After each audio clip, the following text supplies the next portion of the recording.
That ain't thunder. That's Logisticize rolling in. Headlights cut, small town night, dust flies up in the neon light. Hauling miles with a heavy load, pulling up on the gravel road. Steel-toed boots on a wooden stage, a little rust and a rebel rage. From the back roads to the show, when the engine starts, you know. Feel that rumble in your chest, like a diesel hard out west. We're Logisticize, going loud and mean. Red dirt rebels on the gasoline dream. Turn it up, let the tailgate drive. We don't slow down, we don't ever stop. From the back road straight to your soul. We came here just to lose control. If you're ready, let me hear you shout. Logisticize is rolling out. Six-string crying, a kick jump pound, booty heel stomping on southern ground. Cold drinks raised till the night's on fire, bringing heat like a flat-out tide. No GPS on a rebel route. We don't ask where we don't have doubt. If there's a stage in a wild crowd, crank it up and we play it loud. Feel that shake in the floor. That's the sound you waited for. We're Logisticize, rolling loud and mean. Red dirt rebels on the gasoline train. Turn it up, let the tailgate drop. We don't slow down, we don't ever stop. From the back row straight to your soul. We came here just to lose control. If you're ready, let me hear you shout. Logisticize is rolling out.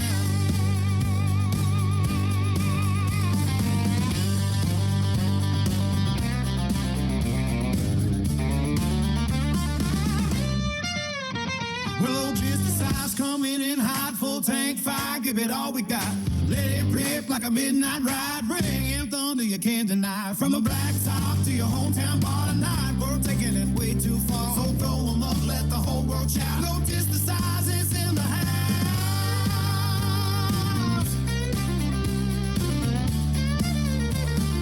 Welcome to Logisticize 104. Hosted by Doug Holbrook. Y'all ready? Let's ride. Let's just get this going. So Josh and I were here talking.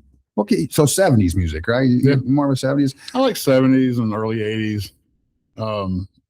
Rock, country, some old hip hop. Country. Now I do like 90s hip hop. Yeah, The Tupac era. Yeah. I am, about that time. but music now in general, doesn't matter what genre it is, it's all crap. It is. I mean, it's like all the same thing. There was years ago, I can't remember who it was. There was a producer or something that he said at that time that all musical notes and chords have been recorded. There are no new ones. Nothing that you can So invent. that's why we're getting all this remix, because there's nothing new. So Well, the only thing I've seen new come out, and we had some issues with some TikTok posting, so I had that for a little bit there, is this Viking music that seems to be everywhere. All AI generated Viking music, and it's the same beat, it's the same tune with different words and different faces. AI is probably going to kill the music industry anyway.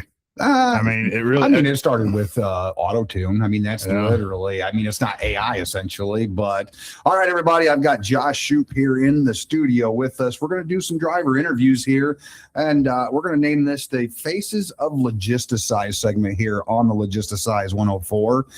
Josh, go ahead and introduce yourself. Let us know what truck number you're in. I know we don't identify you as a truck number here, but those guys pass you out on the road, they're not going to know who you are. I'm in 2301.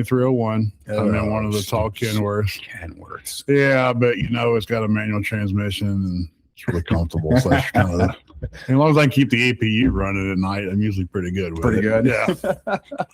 So, all right. So, Josh, when I was trying to remember here, and I honestly was just shocked. Justin was in here talking. You were here before Justin, and I was here back when you were a dispatcher. Okay. I think you were dispatching the vans. Maybe you were in the same corner of the room your office is now, but the walls weren't up. Okay, so that would have been. And you had just started transferring into safety at that point. Yeah, because I did. Well, it would have been right when Justin was coming on, just shortly before there, I believe that I kind of took that. Yeah, that would have been 2022 or 2023, somewhere in there. Let's see. I started in late part of the year, so it probably would have been March, maybe. Like March or April. Okay, so I actually started, I think it was February 28th of 22. So you would have been right there when I did. Yeah, about the same time. Yeah, I guess you weren't here very long before I got here. I got here right before Justin did, like within weeks. Okay. Of Justin. I think he was towards November. Are you sure it wasn't the end of the year? Has that much time gone on in that truck that you're forgetting? Look, if you hear the story, you'd understand why. You just can't remember what part of the year it was. Well, you know what? That's why we're here. Thankfully. If that's the story you want to hear, grab your popcorn, I guess. So I guess first off, what prompted you, or I guess what led you to Logisticize? Did you answer an ad? Well, okay, so I had worked up here before for a steel hauler out of Wasion, and I used to park my truck over. It used to be a department store in Montpelier off of 107. It was closed before I got here. I don't know if it was Fry's or whatever it was. Okay. But anyway, there used to be a Logisticize truck. It was a white and blue older Pete 386. And it was kind of not new, kind of run down. I thought, okay, I noticed that company. They must be all owner operators. Well, fast forward to late. It was after the pandemic started. I broke my foot. I was working for a company in Memphis doing heavy haul. Broke my foot. You broke it out on the road? Well, yes and no. For that story, okay. I'm a diabetic. I've been a diabetic for 15 years now. And if anybody out there is a diabetic, you know what the foot problem is, the loss of sensation, all this good stuff. Okay. So at the time, my mother was living with me. And yeah, she was living with me. I wasn't living with her. So I just, that's the way I would tell the story. I just want to make, I was paying the rent. Okay. So she lived with me because I had a dog, but I would go out on the road for a couple of days at a time. So, I couldn't leave my puppy dog, Yeah. Well, she had a bunch of cats. Yeah. She's kind of a crazy cat lady. Well, one of her cats knocked over a candle and it broke. Okay. And I guess she tried to sweep it all up, but she forgot a piece. Well, I stepped on a piece of glass without realizing it. Just like a few days later, I'm taking a load out to from Memphis out to Atlanta. And on my way back, I started feeling real sick. I'm thinking, okay, it's getting cold. I was thinking it's like October. I'm thinking flu, just a cold. It got to the point to where I'd pull in my driveway, put my truck in park and pass out. Like I was, that bad. So I went to the ER, found out it was a piece of glass. So they took the glass out. So it got infected. I had MRSA in my left foot. Oh, wow. Well, they took out a big chunk, probably about half the size of a baseball out of my foot. Well, disability doesn't pay crap. No, so of course. Josh had to go back to work, and I was climbing out of my truck in Arkansas, and I stepped wrong, and my left foot flattened out completely. I ended up breaking it was like 5 bones in my foot. So anyway, so now you're officially done working for a little while. I was out for, short-term disability thought I was out, but I had to, short-term disability is like $300 a week. Yeah, Josh ain't living off $300 a week. That just coincidentally, when I started at USA Truck, that was my training pay per week for a month. That's terrible. I don't know how they expected people to live. You know what? Melton Truck Lines, right before I left Melton Truck Lines, they started doing trainees right out of school, truck driving school. Yeah. And it was like $400 a week. I'm like, dude, I get it. You got to start somewhere. Yes. But there's no way someone can live on that. But they'd be out for like 6 to 8 weeks. And Warner was no better. Back when I was training with Warner or a student with Warner, it was just as crappy. They would keep. So were you getting was that a training program where they're obtaining their CDL, or was that the training program? No. You had to go to the school. Okay. And then you would sign a contract. Warner always did it, or as far as I remember. Sure. And then Melton started doing it. You would sign a contract for X amount of weeks, whatever it happened to be. Warner would pay the school as long as you were there. They would pay the school firsthand. Melton would pay the driver, and then the driver would pay the school. Same thing, just too many hands in it. And let me tell you what kind of ripoff that is. So 2002, I think it was 2002 is when this factory closed, and that's how I got into trucking. The state of Indiana sponsored me, and their fee for truck driving school was $3,100. Now I've seen all the ads for C1 professional. Yeah, so Werner USA Truck and all those guys were in there to sponsor you. They had people, at the driving school. It was $6,500 back then that they would try to charge just so they could drag that contract out. I want to say mine was over $5,000. Oh, I believe it. But the truck driving school I went to in Jackson, Mississippi, they wouldn't even allow you to start unless you had a company lined up. So it had to be a Stevens or a Warner or Swift or. So you had to essentially have some type of sponsorship. Yeah, it was a sponsor. Yeah, you'd have to have a pre-employment lined up before they would even day one. Okay. So they want to make sure they get paid. Oh yeah, I mean that high quality training. That high quality training you get to pass the road. My training, I was the only one in my truck driving class. There was a class before me. They started like every week or every other week. So every class was a week or two behind. Sure. I was the only one in mine. It was just me and the teacher. And, when you got that kind of personalized teaching, you catch up to the one before. So I think mine was about 2 weeks less than it probably should have been. But I mean, I think that the original schedule for Fort Wayne was 4 weeks, and I was done after 2. I want to say it was about 4 weeks, 3 or 4 weeks. Which is, I think, pretty standard. But I was out on the yard practicing in the truck, like at the end of the first week, just because there was no point in, They've gotten really efficient since then, just so you know. These new crackpot schools that are out there crank them out in a weekend, and they'll send them out there. But I think those are the non-domiciled drivers. Yeah, I'm pretty sure. Have to worry about it anymore. I'm pretty sure a lot of those are in California. Yeah, you can bet most of them are out there in California. Judging by what I've seen, probably Chicago too. So circling back here, we know when you started here, obviously you're running the flatbed freight. How long have you been doing flatbed, over dimensional, oversized? Because you and I have talked quite a bit. Say I started with Warner a little over 20 years ago.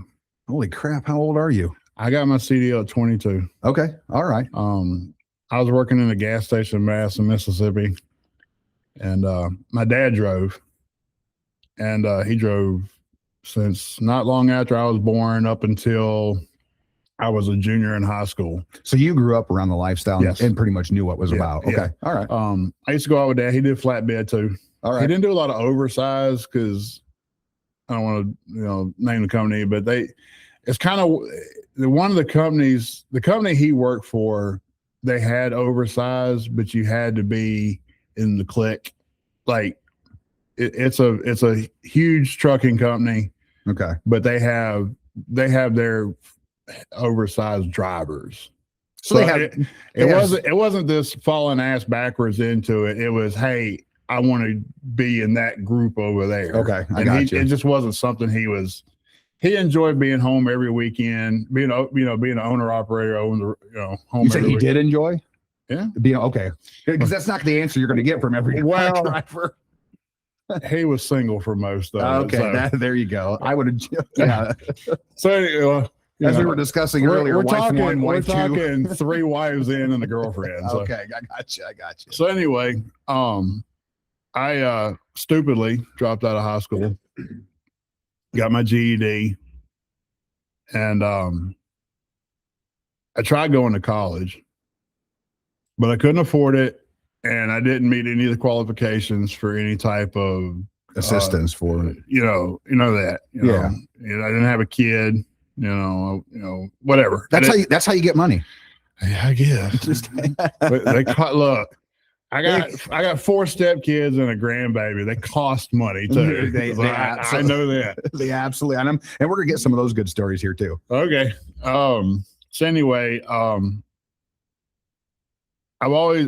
grew up with my dad being an owner operator, my granddaddy on my mother's side owning his own companies.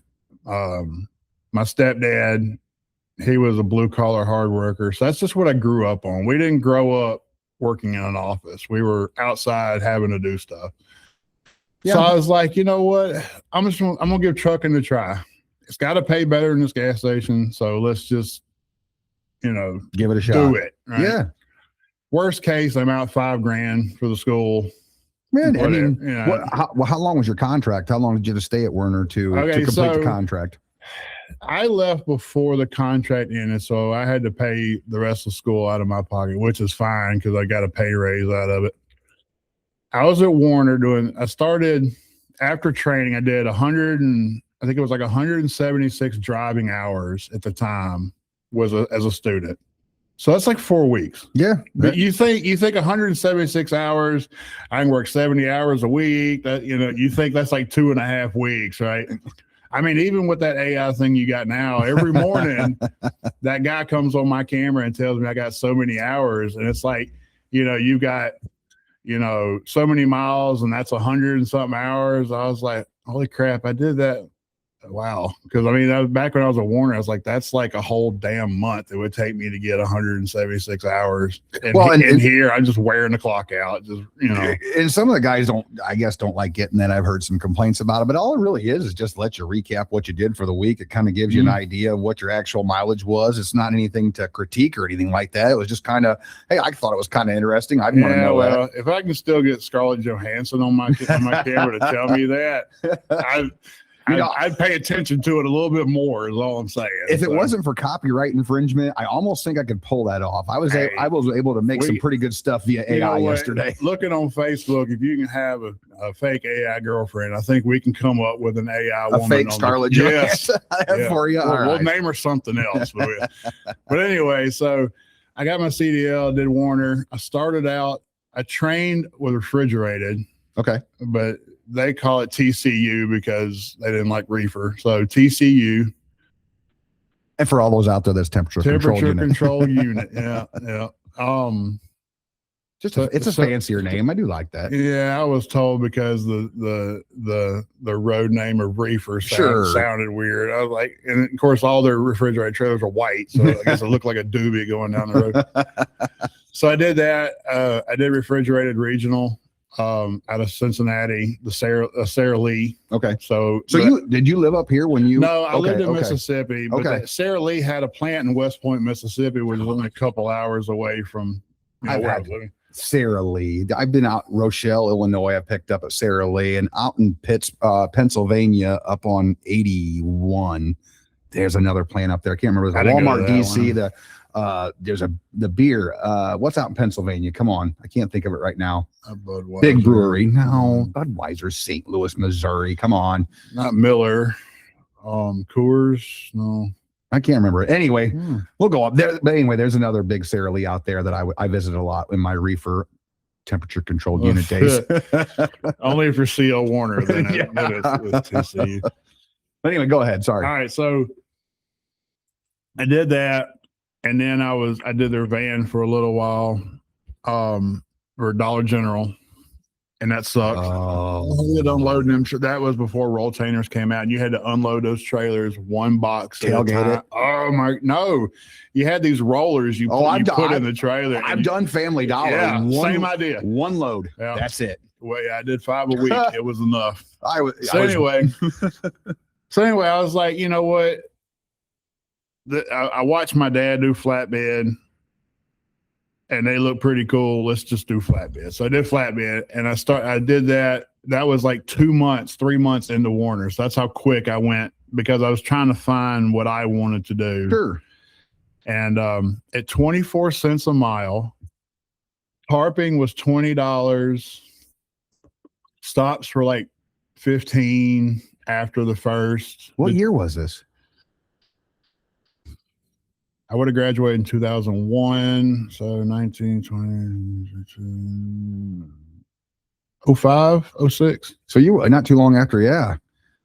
My initial pay at USA was 26 cents a mile. So they're paying you less to do flatbed. That's crazy. Here's what that is nuts.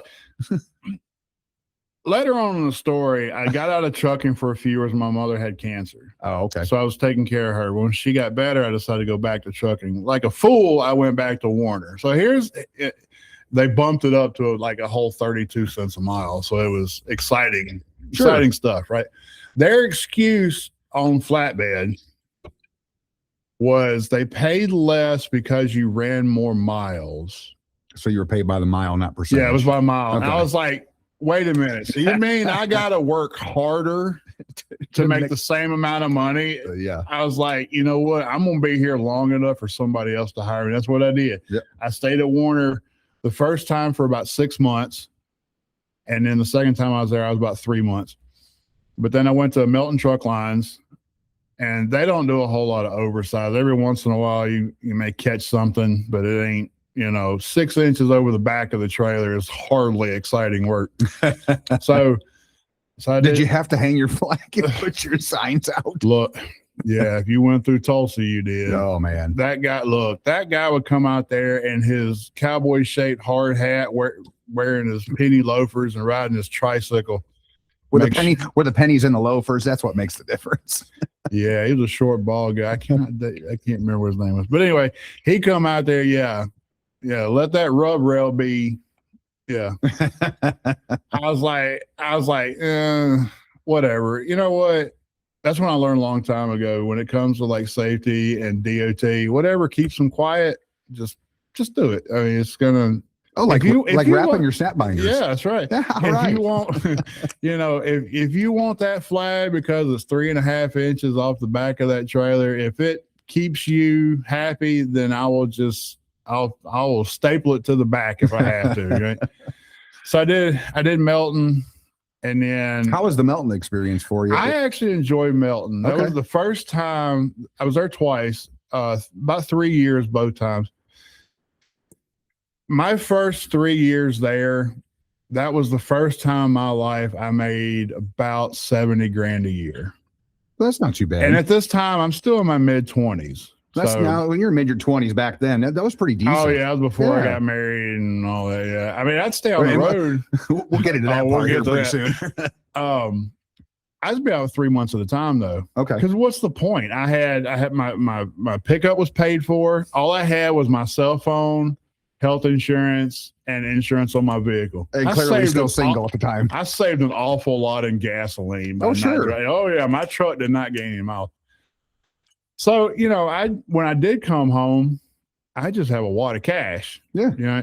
Oh, that's not a good thing for a young single man to have in his possession. No. I can tell you it wasn't good for me. I was out for 3 months, and I'd be home for about a week. Okay. Because even at that time I was living with my mother, but you really weren't though.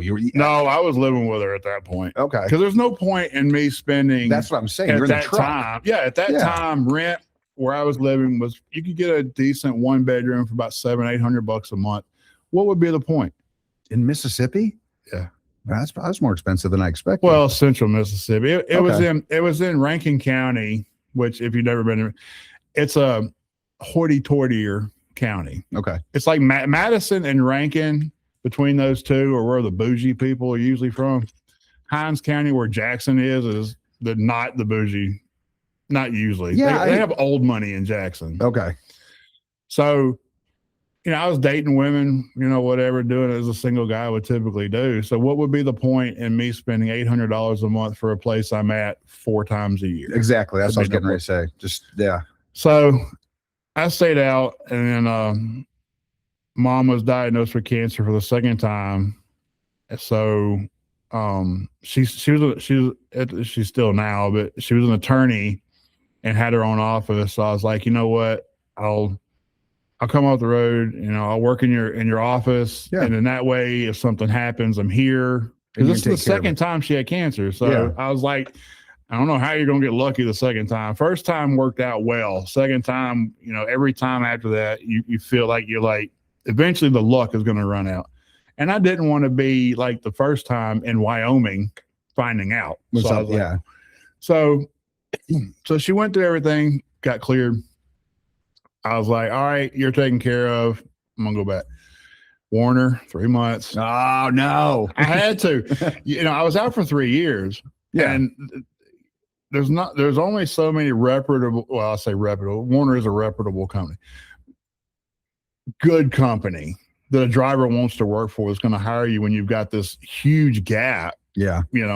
It does get tough. I mean, there's many companies that if you have a 6 months out of the truck, you got to go somewhere it's almost like 6 months in a day. They feel like you forgot how to sit in the driver's seat and turn a damn steering wheel. If you relinquish your CDL or for some reason don't medically qualify and you go a year where you don't have your CDL, you have to go through truck driving school again here, at least in Ohio and Indiana. Well, I think now, because my brother, he had a CDL. And he, when he was diagnosed with like really high cholesterol, he couldn't qualify for a card. So he gave up his CDL. And that's what he said. If I want to go back and get my CDL, I got to go back through there's at least a refresher course. But he said his understanding is he'd have to go through the whole thing. I was like, dude, that's like 4 weeks. They're going to take up your whole day. I hope you got a night job because you're not going to get, your income. So you got to shop around to find weekend schools and things. I mean, around here we have Vantage Career Center, just down the road here in Van Wert, and my fiance works there. So it's been since 2019 since I've had mine. And if I feel like going back and get it now, I relinquished mine for health reasons. But if that's the case, I've got to go back down there and I've got to go through the whole thing again as well. And I'm planning on doing it. Yeah, well. If Rick's listening, it ain't nearly as easy as it was back in your day. We can just go take a test. Now you got to go sit in the class and listen to some guys. And I did find out that old saying that those who can't teach. Well, yeah, I've found that back when I was with Melton, I do a lot of recruiting in the truck driving schools because I got a referral bonus. I'm trying to get $500 a head. Yeah, I got you. And that's a captive audience there. Right? like you're not going anywhere. So I did find there was quite a few instructors that you kind of hear what they're telling the drivers and you're like, you're probably better in this classroom than being out there. Because I'm going to tell you right now, it ain't nearly as easy as you're making it sound, Yeah. So well, you're also giving a real education on the real world. You're not teaching them. I'm sorry. In the classroom, it's all theory. It's what the book says. Well, and even when you get in the truck in the lot and out in the road, they're just teaching you to pass a test. They're not teaching you to be a truck driver at all. As far as obtaining your CDL, they can get you that, but that's not you. Well, and that's why you got all these companies having to do training is because they're not teaching like the real world. I mean, they'll take you for a road test. You'll go down 127 to the roundabout and turn around and come back. Now wait, I do want to stop you there for us here. We did change that at the first of the year to where they usually come in here on a Monday about 9 o'clock. We start orientation and we're in the truck by 9:30 headed out. Now, not on every occasion, but pretty standard here lately. It's 2 hours, 70 miles. Well, and it should be. And we have a conversation, and it has gone a lot better this year, I believe. Yeah. See, when I went to truck driving in the school anyway. Yeah. I didn't really have to do a road test when I came here. I mean, I already had too much experience as it is, but can you really ever have too much? I honestly think the day, like if I have 1 week in my career that I didn't see something new or learn something new or saw something a driver did thinking, you know what, I could use that next time I do whatever that load is, I'll probably just put my 2-week notice in. Well, I think that would be one thing just on flatbed freight that I think that would draw me towards it versus doing something else is you never know what that next load that you're going to be putting on the deck is and what kind of puzzle you have to put together to get it secured. That's what I'm saying. Yeah. If you get to the point that when Rick was saying about eating inside truck stop restaurants, the one thing that came to my mind was there's one particular, two reasons. One, they're three, they're closed. 2, they were nasty. And 3, every one of them, doesn't seem to matter what city you're in, there's that one person that did it all. Well, he's been to that DC, that security guard raised his voice to him and he punched him in the mouth and he got kicked off. And I'm thinking, yeah, you know why I know you're lying? Because if you did that to me when I'm doing my job, you wouldn't be sitting at that counter. I know that it's really hard to see here, guys, but Josh is about 7'8". Actually, how tall are you? 6'8". You're 6'8". I thought you were. And I'm not, afraid of a whole lot, but I'm not sure you're the guy that I'm walking up to. Well, I don't think if you got to hold me with those hands, I get loose. I worked with a guy in that company in Memphis. He was me and him were the exact same age, born on the same day. Actually, I figured that out later. He was one of those that he did every load. He taken every load everywhere. And I'm like, if I honestly feel like that's me, I'm just quitting.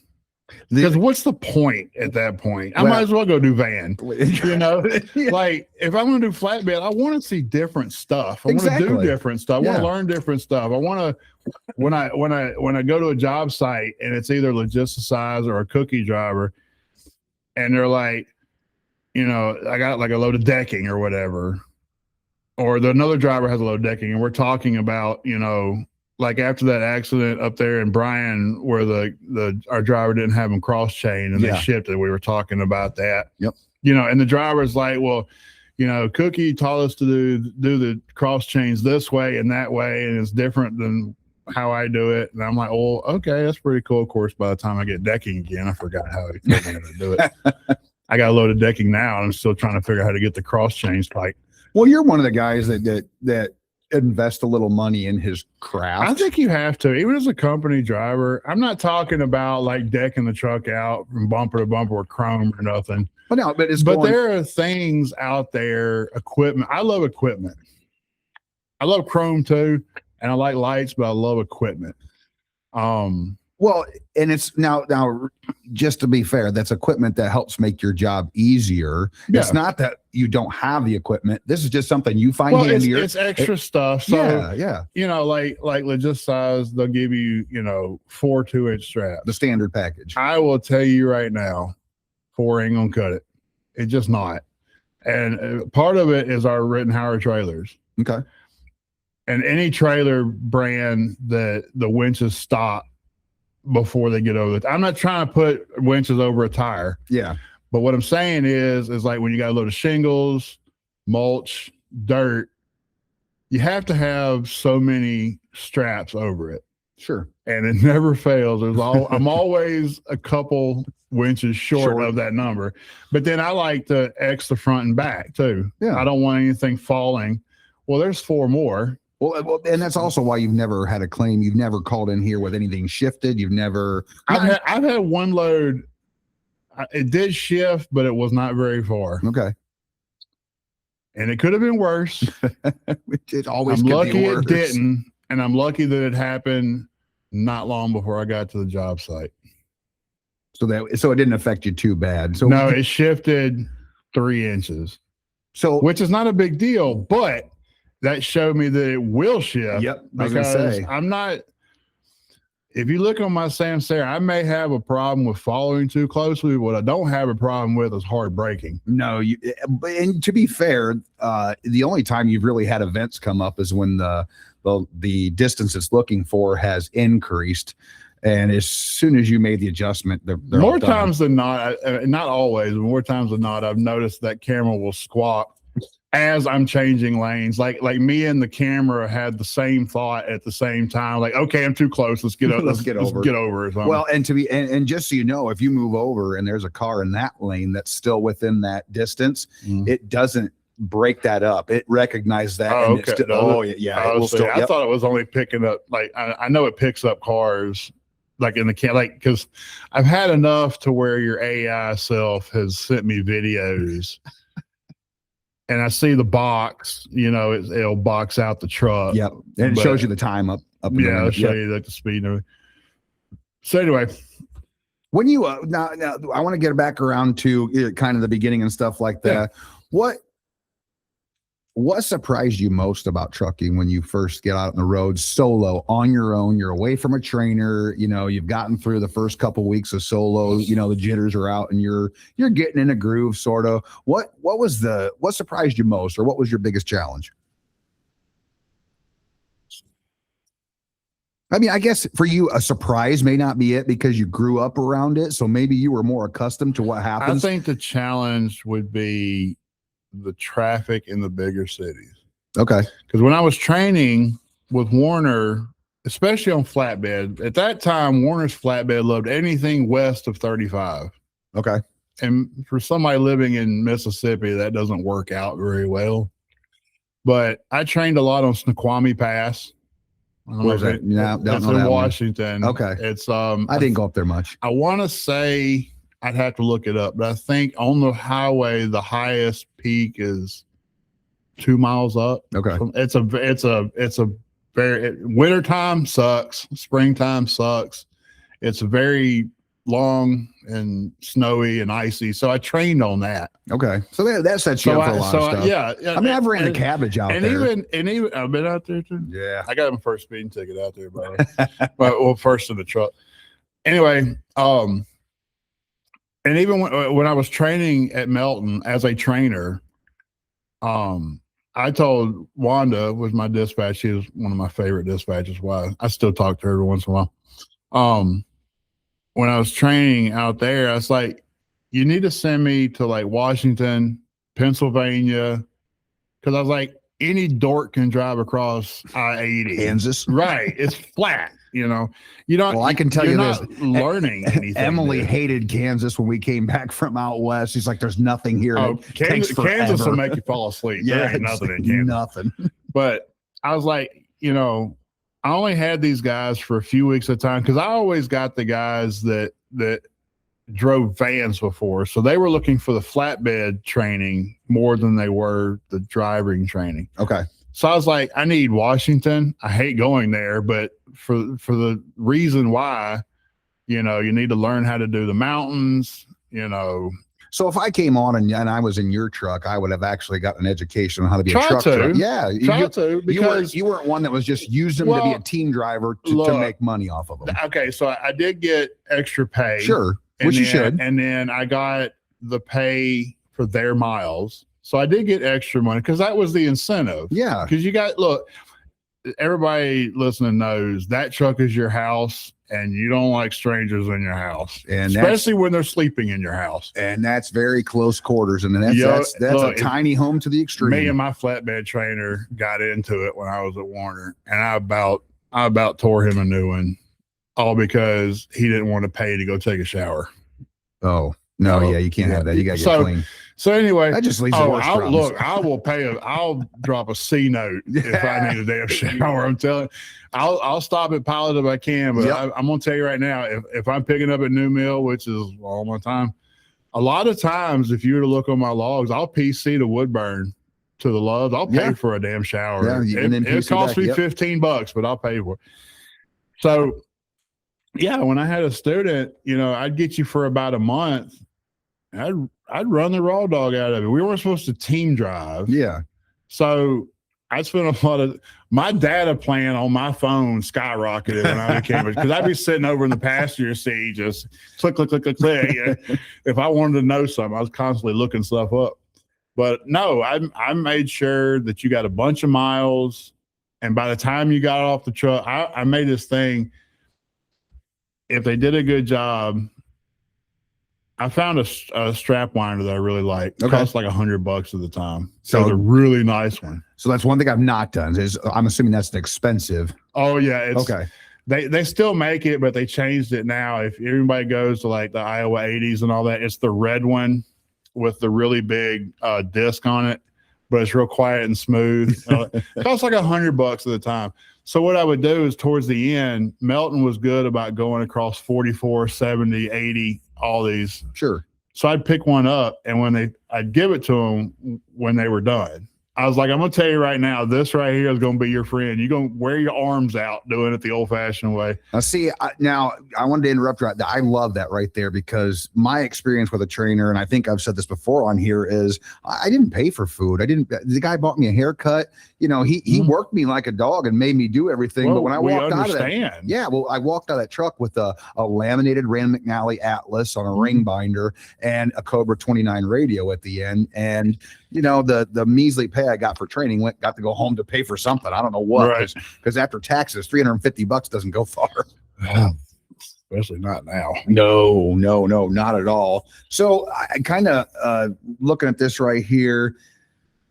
For potential drivers coming in, what's kind of a day in the life for you? How many how many hours are you putting in? Do your routes change a lot? Now you're kind of unique. I want to say this up front because of where you're living at. It is a little bit out of our normal range. And you came back knowing that, and that's why you're here on a Friday. But it worked out. I think it really worked out, and it worked out even better than it probably could have.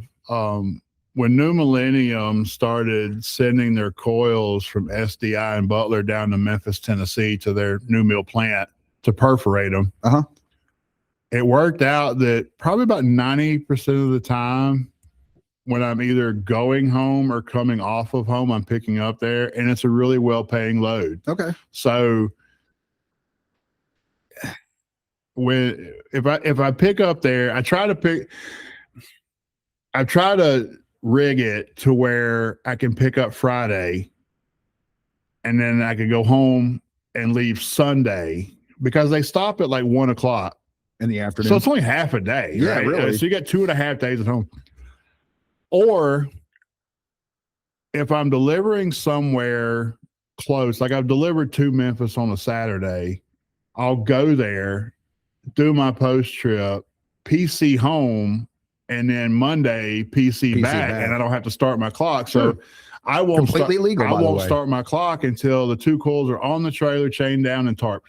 And you're good to go and take it off. I got a full day. Yeah. So that means I can get from Memphis to Butler in about 10 hours. I was going to say that's about full clock. It's a full day, but also when you get to Butler, chances are you're going to be coming out of Butler too. So it's not like you're. If you're not pulling a load at Butler and you're delivering to Butler, there's something going on. Sherry's had me go some other places, because the one problem it does come up with, Butler will receive coils 24 hours a day, but they don't start until 9:00 p.m. on a Sunday. Opening up third shift. Yeah. Right. So if I pick up coils on Friday, I'll leave home about 9-10 o'clock Sunday morning, which puts me, with the hour change, it puts me in Butler about 11 to 12 o'clock, as long as I keep the door shut. Okay. But the problem is that's almost a full day on the clock. So it does kind of screw up the next day, because I got to take my 10-hour break. So that means I won't be picking up anything until the next afternoon almost. So that's going on. But the good thing about it is the coils pay really well. So makes up for it. It does make up for the time. Sure. So all right. So we're gonna get through a few more of these. Justin has some questions here. I do want to get to what's one of the best places that you've been when you're out on the road? It could be scenic, it could be anything, but just kind of one of the coolest places you've been around. Like, I used to like to run the Yakima River Valley. That was one of the places I like to go. I'd fish. My favorite place to run, there's 2 really.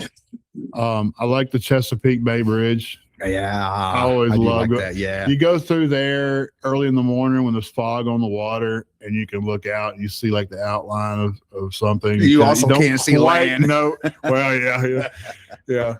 Oh, that, and there's a I cannot remember the name of the town, because it's been so many years I've been there, but it's in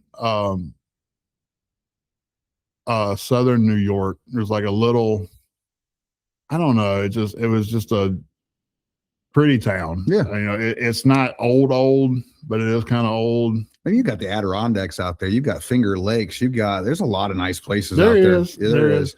I always wanted to go to Terrytown though. I'd never been there. I always wanted to go. Yeah. I hear it's popular in Halloween.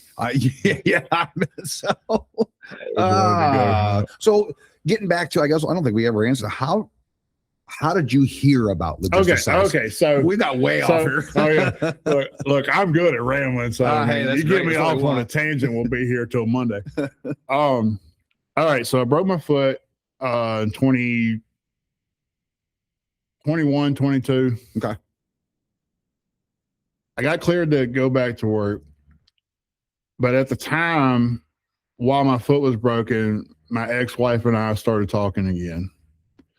So Ex-wife. I want to make sure everybody. This is my first wife. Okay, first wife. First All right, we're wife. there. Everybody, Ex-wife. ex-wife. This is number one. And I just want to throw it out there. I told myself my entire life I'm not getting married, and I got married twice. So, but anyway, so we decided to get back. She was living at the apartments in Bryan, and I was cleared to go back to work.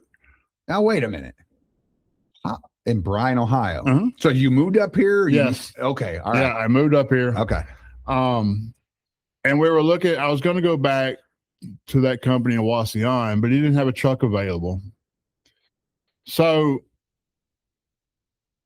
I don't know what it is. I don't know if I Googled like trucking companies, Northwest Ohio or whatever, but Logisticize come up. And I remembered that from the truck that I kept seeing over at the little department store. So now it comes together.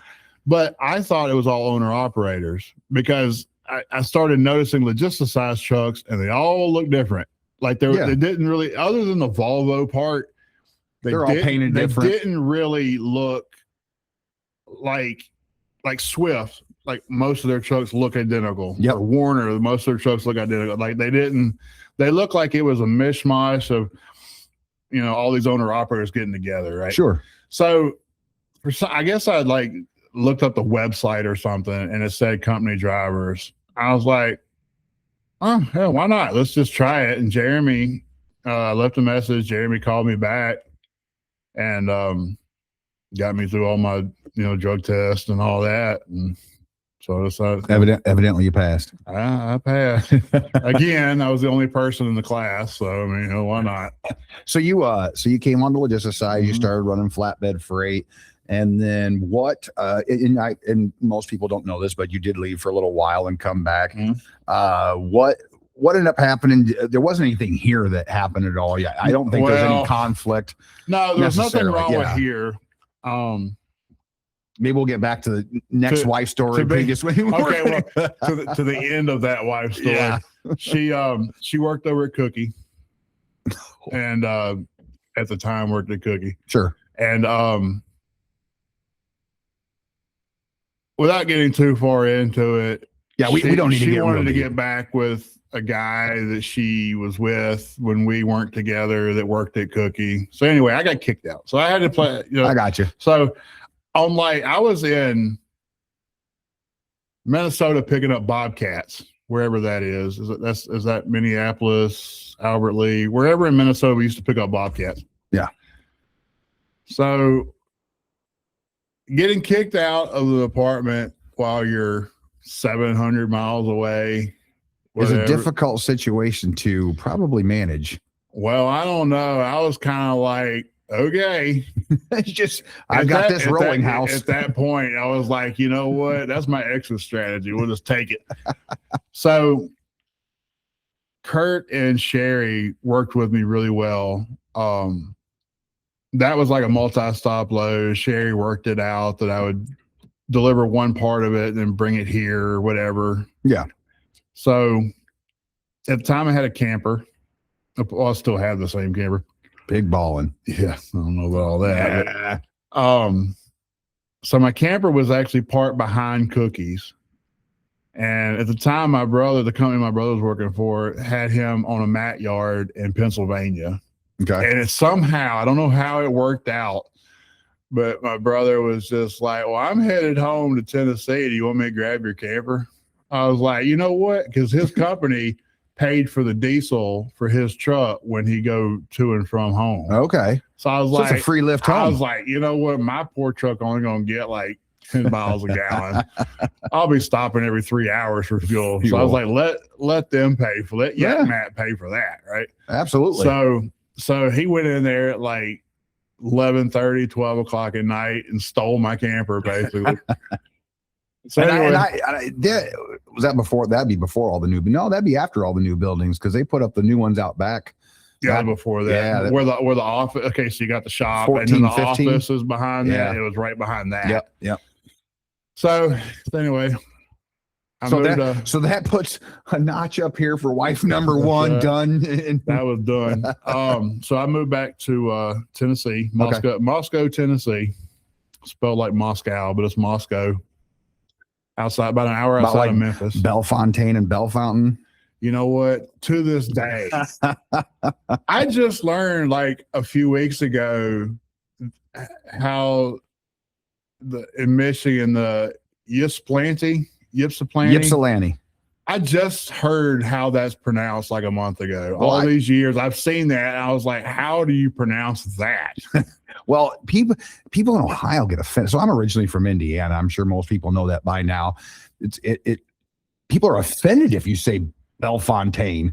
And I said, that's the way it's spelled. I'm reading this in logical English that they taught me in the public school system, by the way.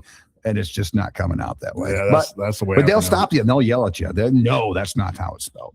Or that's not how it's said. Yeah, people get offended over stupid crap. Anyway, so we're through wife one. You're headed back to Tennessee. I moved back to Tennessee. Me and my dog, we pack up. We head on back to Tennessee. And oh my God, is that a country song or what? No. Not heartbroken, but me and my dog were going back to Tennessee. And so I went back to a heavy haul company in Memphis that I was working for when I was married to my first wife when we lived in Mississippi. Okay. So I went back to work for them. I had to go through extra crap because the reason I left because my foot was broken. So with insurance, it was like a month-long process to get hired back on because their insurance wanted to know that I had x-rays and all that kind of stuff. Y'all didn't give a crap up here, but they sure did in Memphis. Well, it's different though, just from the safety side of things. And I do want to say this: if you're working here and you have something happen where you have an extended period off of work, it's our duty. Well, it's liability. Yeah, absolutely liability. Yeah, because if I say I'm ready to come back and I like broke my arm, and then you take my word for it, and I, go to tighten the chain down and break my arm again, it's you're. You may not be his fault, but it doesn't look very good. And you coming to us, we obviously don't have that history at the time and things like that. You don't have to divulge anything to us. Now you may have or you may not have, but it's not on us. I think I may have told Jeremy the story of how I got up here because my number was a Mississippi number. So well, you had a valid med card and we had no reason to suspect you couldn't do the job if you told us you could because you didn't work for us before. Right. So I went back to them and I had to start over with them. I had gotten on heavy haul. I had to start over doing legal load stuff. And I was there for rookie work. Yeah, rookie work. And I finally got back doing heavy haul after about a year. Drove my favorite truck of all time as a 2000 W9 Kenworth with the big 6-inch pipes on it, straight stay. It was a beast. Anyway, I figured it was a Freightliner Cascadia with a 46-inch punk. Did you even stand up in that? It might be a Volvo or something. Hey, now I'll tell you what. Those older Volvos I think they're a lot better than the newer ones. No. Nah. Well, the one I did, the mid-roof I was in, that 5.5, the blue one, 5.5. No, it was a 4-digit. 21 something. It's a newer one. Now way too small. The new van trucks, the 86-inch bunks. Oh yeah, those are. I truly thought that somebody was sitting at home on their couch talking to me. Is it really that comfortable? It is. Well, it's that quiet. Really. Matt Elliott would have been with us when Truck 306 came on, and he called me on his way home getting that truck the first time. I thought he was already at home sitting on his couch. It was so quiet in there, and he was talking through the Bluetooth on the truck. So don't. I would take that on my truck. You got to scream. Oh yeah, it's almost any truck. That's why, that's like if you or Kurt or Sherry call me.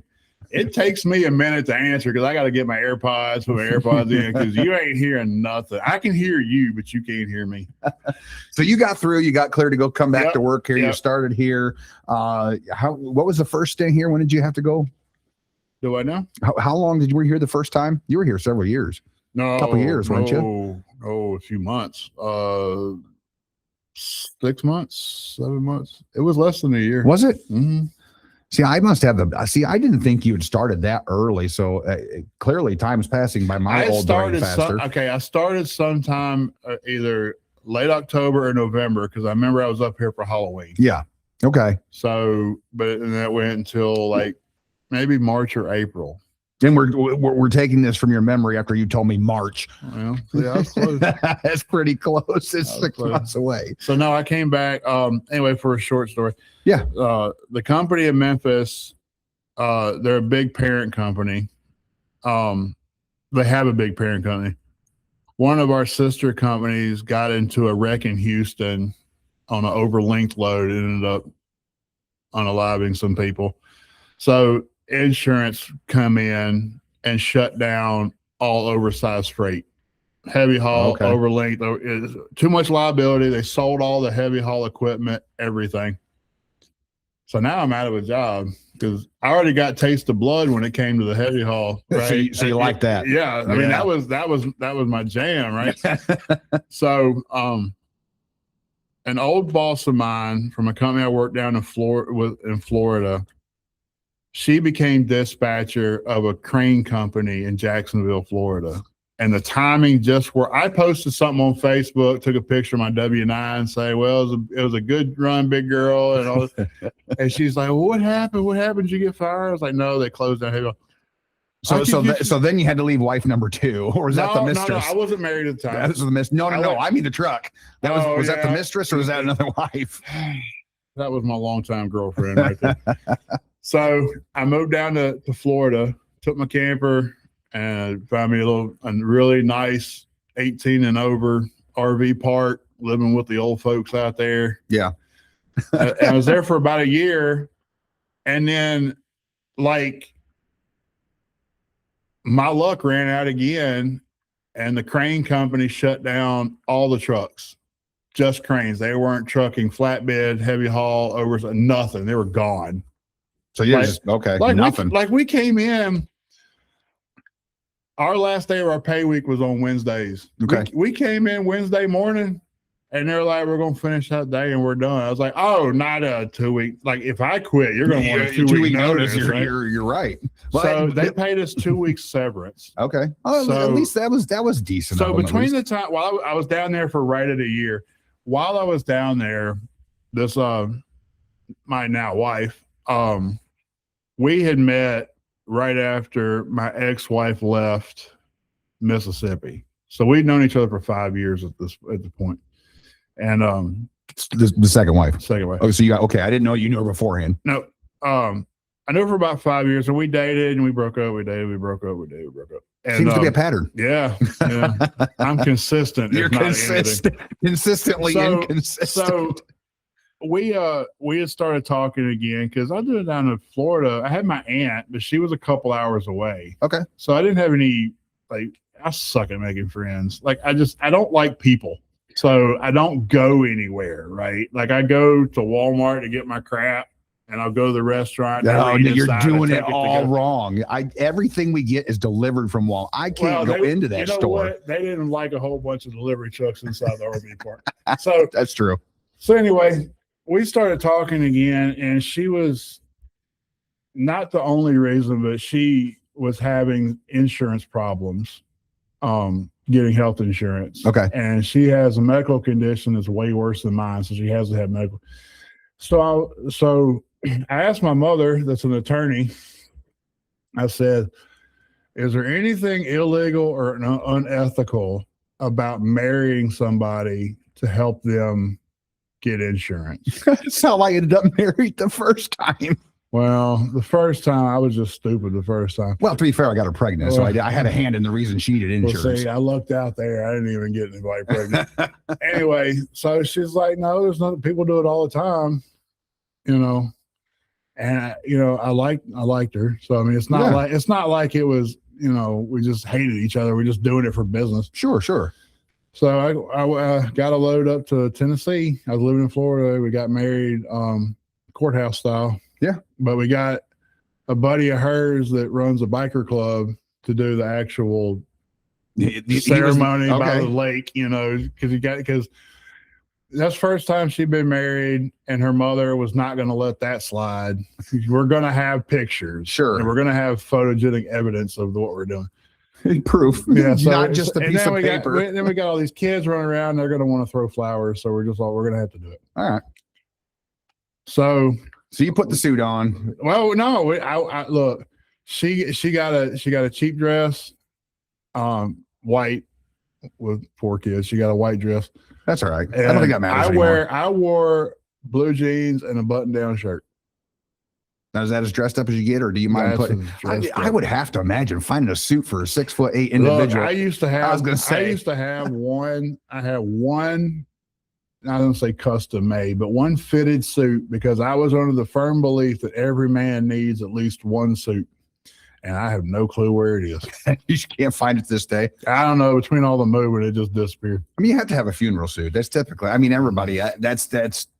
I'll go down to Casual XL and go get me. Yeah, I tell you what. So that's where I had to go to get the suit I got married in the second time, and that's about $800 for cheap crap. It really is. It really is. So anyway, we got married, and then the Ford Mechanical is the crane company in Jacksonville. They closed down the trucking side, and it was only like 6 of us that worked there. There was small operations. Well, the company is huge. But the trucking side, you had 2 dispatchers, Tammy and Deborah, worked with both of them at the D. Mosley down there in Florida, which is now one of our competitors over at New Mill. I've seen them in there. You're right. Her brother Tammy's brother used to own D. Mosley. That's Dale Mosley. Okay.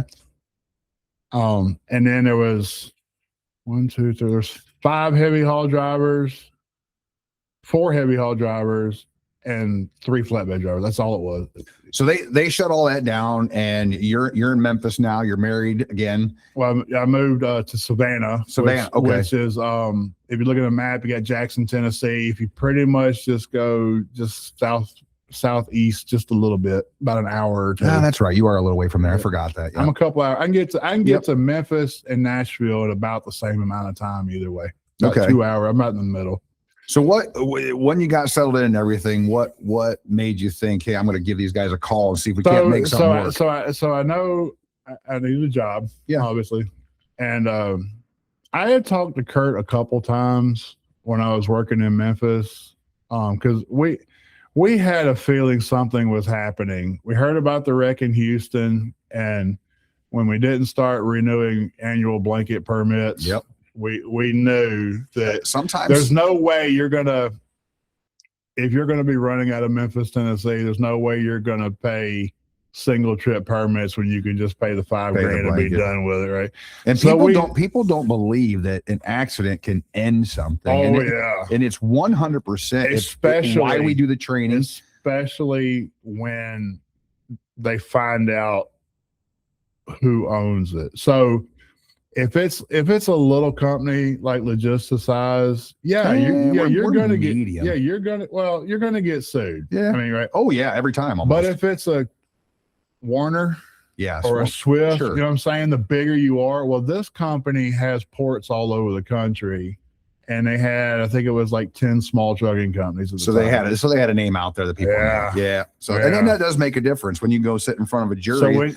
So when you got a company that profits, a bunch of millions of dollars a year, and you take my family's life on the road because your driver's an idiot. Sure. Yeah. I'm going to own shares in your company. Well, I mean, that's negligence. And it's one of the reasons we do the training we do, and we tried to have the approach we do is to try to make sure everyone has a job for the long haul here. I mean, that's what we're all in this for. And the thing that comes about that is if the trucking company is legitimately at fault. Yes. Not this BS that, you backed into me. Dude, I hadn't even released the parking brakes yet. But if you're on the road and things start falling off the trailer because the driver didn't stop and check his straps or chains, or he pulled out somewhere and didn't put anything on it, no safety chains on a decking load. Yeah. So, I'm with the family on that, because I'm thinking, when I'm chaining something down or strapping or whatever, I don't do it. It's not on the front of my mind, but somewhere in the back of my mind is what would happen if my mother or my wife or my kids or my grandbaby were in a vehicle on either side or behind me. So if I'm doing coils which I hate doing coils. I did so many at Melton Truck Lines. It's just No, thankfully we don't do or boatload of them here. or new mill with a say you got a 3-layer of joist. Yep. Which is some of the most unstable, top heavy. I mean, you go to some of these job sites and look in the mirror and just watch them wobble side to side. Well, that's also why you guys belly chain them to draw. Well, yeah, them. but I mean, but that's the trailer doing that. But you're watching the load. Yeah, okay? Which is completely different. So, yes. So when I'm chaining that down is okay. Well, 35,000 pounds divided by 5,400 pounds. I got to have at least this many because you got to cover 51% of the weight. Yep. And you're thinking, well, if my family was beside me, would I rather the driver put 51% of the securement, or would you rather have closer to 80 or 90% if possible?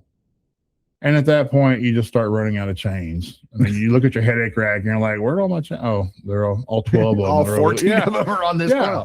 Yeah, but there's nothing wrong with that. So when it comes to like accidents like that, and if the driver or even the company, like if the company is not doing their maintenance or whatever, yeah, I'm with the family on that. But one of the things I want to stop you there, in not the maintenance part, but using the 14 chains. I mean, I know there's an exaggeration there, and maybe not, but that's the difference between a professional and a steering wheel holder. A professional thinks that all the way through, takes all the dangers into consideration, and tries to think ahead and plans. Whereas you get a steering whel holder that they don't give a crap. They put 4 straps on something, they jump behind the wheel, and then they go slam a load into the back of the cab. So, and it truly is just taking a few. Maybe it takes an extra half hour. I'll guarantee you that's a lot less time. I'm going to tell you right now, when I go to new mill, even if it's not a tarp load, say it's a 3-layer of joist, I'm at least in there an hour and a half, 2 hours. I've been there enough times on orientations and just checking in a lot when you've been there. I don't know how. I do not pick out when you're going to be there. I know it really seems like that. And I saw you last week. I told there was 2 guys standing there talking to you. I better watch out, safety walking around. Yeah, see, thanks a lot. Yeah, but no, I see you taking your time. It's not. No, I'm not. It's not a rush. It's a methodical look at it. You have a structured plan, and you're actually looking at the load and making sure. And you change. Even you helping me out over there when I've got an orientee and I have a question and I don't know what to do on something because I don't have the experience. And I'm not stupid. I'll walk to you guys and I'll ask that. No, you have a very methodical explanation as to the why. And that's how you're doing it. That's like what Rick was saying earlier today. It's not just as well to say, like you sent me one guy. I cannot remember. I kind of suck with names. But he was a tow truck driver before he came. Oh yeah, Jared. You had me meet him up there one night. He listens every week. And I probably annoyed the shit out of him because I get off when I get on a subject. I get off on. I just go with it. Right. Sure. So, I try to, we're talking about belly chaining. Yep. Well, it's not so much to say, hey, you got to put your chain here and go down a level and put a chain here. Well, just like what Rick was saying, why? Yeah. Explain the why. I'm going to tell you why, because you got to stop this layer from moving with this chain. This layer stops with this chain. This chain holds most of it. Yeah. And then you can't pull them all to one side. You got to do them diagonally. I was like, because, whatever way your winch or binder or whatever adjustable securement part you're using, it's wanting to go that way. Yeah, because you pulled it that way. That chain's got a hook on the edge. That's the one thing I don't say I hate, but the one thing I dislike about our equipment. With the exception of the Great Dane trailers and whatever that, I think it's a Maniac, the 48, 6'2", 6'3", whatever. All of our winches are on one side, which I kind of understand why, but I don't like why. Yeah. Because like when you get something that's like soil, anything in a bag, soil, gravel, all that crap. Yep. You can only go one direction. Now I bought a couple 4-inch portables that I can kind of try to pull stuff, but inevitably, when you get something like that that's leaning, it's leaning that way. It never seems to lean the other way, right? Where it helps you out. So I just, and that's why I get into like on the bag stuff, doing cross straps on the front and back. More times than not, that's not necessarily to keep it from falling forward. That's to straighten it out, because I can only go one direction. Yep. And I wish that we could go at least as they're rotating trailers out. I would wish that they would opt in for the opposite pull on some of the trailers. And that's one of the things, being because you are a member of the safety committee, and you had a call, and we talked yesterday about dunnage racks on the new stretches. They're out there, and Rick's in on it, and Rick was looking at it. He's trying to get him all prepped, get him out there and get him ready, but Caleb was already looking for a place to put them. And that's the kind of things that, guys on the safety committee are bringing to us. Well, and yeah. I mean, you think about what we need. I understand like Rick's point. He's got this old trailer and he wants it fixed. He wants it out on the road because he's not making any money sitting over here taking it apart. Of course. Right? So there are some things like that are not DOT required that that anybody would miss. I'd probably miss it too if I didn't have to hold this 4x4 thinking, oh, where the hell am I supposed to put this thing? And of course, on the stretch trailers, they don't have the landing gear support that a Rittenhauer does. So you can't stack it in there and strap it down. If you're using a stretch trailer, especially out of new mill, there's a reason why it's on that stretch trailer. There's no deck space left to be building a bulkhead and all this, and some of the stretch trailers it's just a simple 1x1 framed rack. It serves no other purpose than that, and of course it's rust. I broke one of them because it was rust, but I had to do something, because you get out these places, and what, maybe if you're living up here, say you live over around Butler and you pull a load out of Butler, there's probably a pretty good chance that you're going right back to Butler. Yeah, if you're that close. So. Yeah. But if you live in Savannah, Tennessee, that's your, like this load I got now going to Alabama. Well, I'm pulling, down to Pale City and then something to Jackson, and then I'll go to Memphis and I'll come over here. I got to be prepared for that crap. Oh, yeah, you have everything on the, I have absolutely. To. And I hate doing it, but there's been times that I've pulled a Logisticize truck into a Home Depot looking for some 4x4s because either we didn't have any, or there's just none on the trailer. Well, and if there's none on the trailer, I think, and I'm guilty of this too. I'm not trying to make it sound like I'm all high and mighty. I do it too. We need to say something. There's crap we need on that trailer, and dunnage is what we need. Well, coincidentally, Rick did walk into my office today, and just so we're dating this for everybody, this is May 15th. We did do the podcast earlier with Rick. We keep referencing it, and this is not going to come out today. So I want to let you know where all that was coming from. But he did walk into my office today, and he says, I need to put something out there for dunnage again because it's not on the trailers. It's coming up missing. And it is frustrating for you guys out there, especially when you get those broker loads to get you guys moved back towards Butler, not to have what you need. Now, no company's perfect, and no, you're never going to have everything on there that humanly possible. Because companies are ran by people, and people are not perfect. Sure, absolutely. That's why AI is going to take us all over. But so you're back. You're back at Logisticize. You and Kurt talked.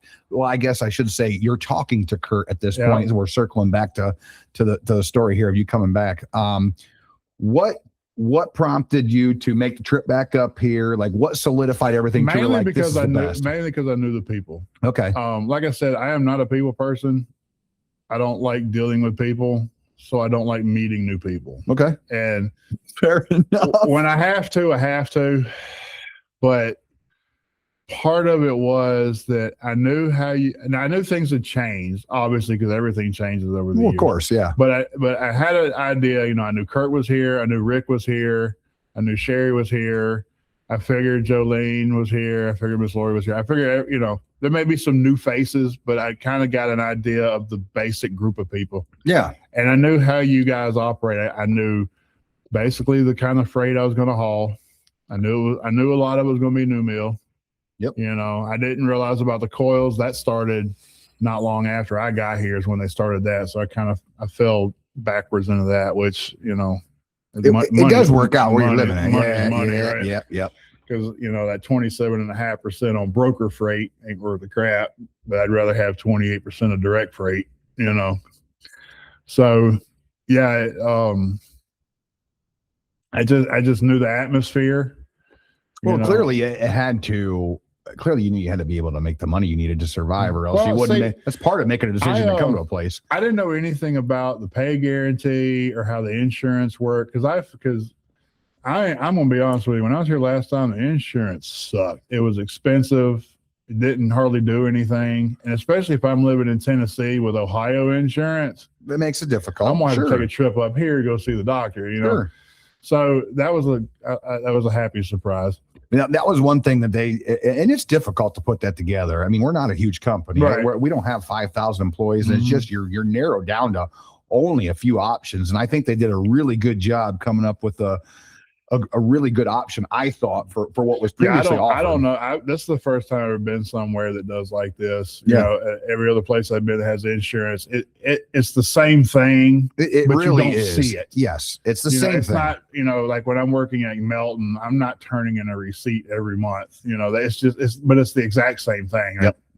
So this is the first time, and it took a little. I'm probably sure that I annoyed the crap out of Ashley trying to get the thing set up, because she'd send me an email and I couldn't find it, and she sent it again. I still couldn't find it, and I was like, "Oh, there it is," and it disappeared.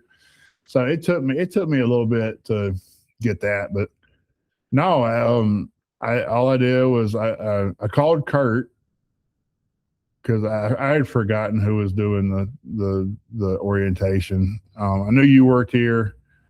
No, I'm talking about the recruiting, not recruiting. I got you. Okay. So I do orientation. Oh no, recruiting. Anyway, so Kurt's like, yeah, let me send you over to Justin. So I talked to Justin. That's when I started asking the questions like, what's the pay? Is the pay different? And then he told me about the guarantee. I was like, I'm not usually much for a guarantee like that, but that sounds really good. Yeah. And then my fear was it was going to be a payback guarantee. So because there's a lot of companies out there that'll give you a guarantee. Let's say it's $1,000 a week, and let's say you make $900 one week, so they front you $100. But if you make $1,100 the next week, they take it away. That was my concern. No, because if Justin would have said, "Oh yeah, we're going to take it back," I just hung up on him. I would, no, But so that was another good surprise. I like that, and I like the way the insurance is. Well, not only that, if you, like you said, if you have a better week than in 2000, just on your own with your percentages and your load count, it took me a while to get above that too. Yeah, but I do want to comment. That's a big change for dispatch on how they find loads, how they move to be able to put that kind of revenue on you consistently. Because think about it on the back end. If you only get $1,000 is what your normal pay is, and Northern Sky has to pay you $1,000 basally on top of that. That's a lose-lose situation for everyone. Yeah. And that's kind of one of the things I told to Kurt in passing. I went in there to annoy him one day because I'm really good at that. And I don't know. And it was like the first month I was here, and yeah, I like the pay guarantee, but I'm one of those people that I don't want the guarantee. I'm greedy. I'm going to tell you right now, I am one of those greedy capitalists. Okay. Like, I don't come here because I'm rich and I need a hobby. I come here to make some money. Of course, we're all here for that. I'll look. Well, I guess most of us. There's something you do wonder. I'm like, look, I'll give you a week or two at a time. Like this week, I'm out for 2 weeks. I'll give you a couple weeks at a time, but I better have some cash when I get done. Right? And I will say that I think it was something that was discussed before you came back. Like I said, being where you're at, that it's a possibility that's going to happen. And I've never heard you get too upset about it. I wasn't upset. For about the first month, I was kind of down about it, because if I didn't know anybody here, I really wouldn't give a crap. But since I do know y'all, I do. I told Kurt the first month, I was like, I love the guarantee. Don't get me wrong. Yeah. But I don't want you to start thinking that I'm going to do just enough to get that guarantee. No, like I don't think anyone has that opinion of you at I'm all. like, No. screw the guarantee. I want the money, right? Yeah. And it took 5 or 6 weeks to get I think I got above it once and then went down below it. And it wasn't far. It may be $100 or $200, but that's $200 that maybe when my transmission in my truck goes out, that's $200 that could have gone to fix it. Or maybe because maybe I need a new set of tires, and that over a year, and you're paying me, $5,000 or whatever out of your pocket. Yeah. So I don't want that. Like, I love the guarantee, don't get me wrong, because I can plan on it. I can schedule my bills exactly the way they need to be, right? And I think that's more of the idea. Because I know that on Friday I'm going to take home at least this. Yes. But I don't want just this. I want that, right? Yeah, but I think if you budget your bills in life for just that, the above and beyond for you is going to be the expendable that you put away. I think extra stuff. Not to get too far off of it, but I think that's part of the problem we got going on now, just in general, in life in general. Oh, sure, everyone's trying to live their life. Too many people want the bare minimum, and it frustrates me about anything, not just an income, but just anything in general. Not trying to achieve more. I was never allowed to, even growing up, like, I wasn't allowed to do the bare minimum. It was, I have to do other stuff too. I have to play football or basketball or baseball. I have to do, I can't just go to school. I can't just go to school and then go home. I got to do stuff, right? And then I watched my grandfather run his own tree business for about 1,000 years, what it felt like. He did it all the way up until the day he passed away, and he started at 18. Wow. So at least about 60 something years almost. Yeah, but that instilled quite a work ethic for you as well. Like you said, the minimum's not good enough. Well, it taught me that ain't nobody gonna give you nothing. You gotta go get that, right? Absolutely. So when I came here and the guarantee, I was like, yeah, I like the fact that I know, at least what I'm gonna take, as long as I work 5 days a week. Yep.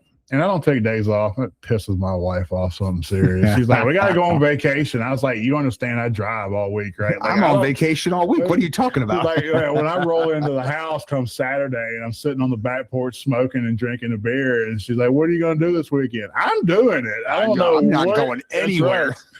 So that is rough. And that does get difficult to manage at times because you're out and about and gone and you just want to come home, relax, and enjoy home. She got family that lives up in Wisconsin, and she drove from Tennessee to Wisconsin in one shot. She's like, I don't know how you do this. I was like, because I do it every damn day. That is just a warm-up, tell her.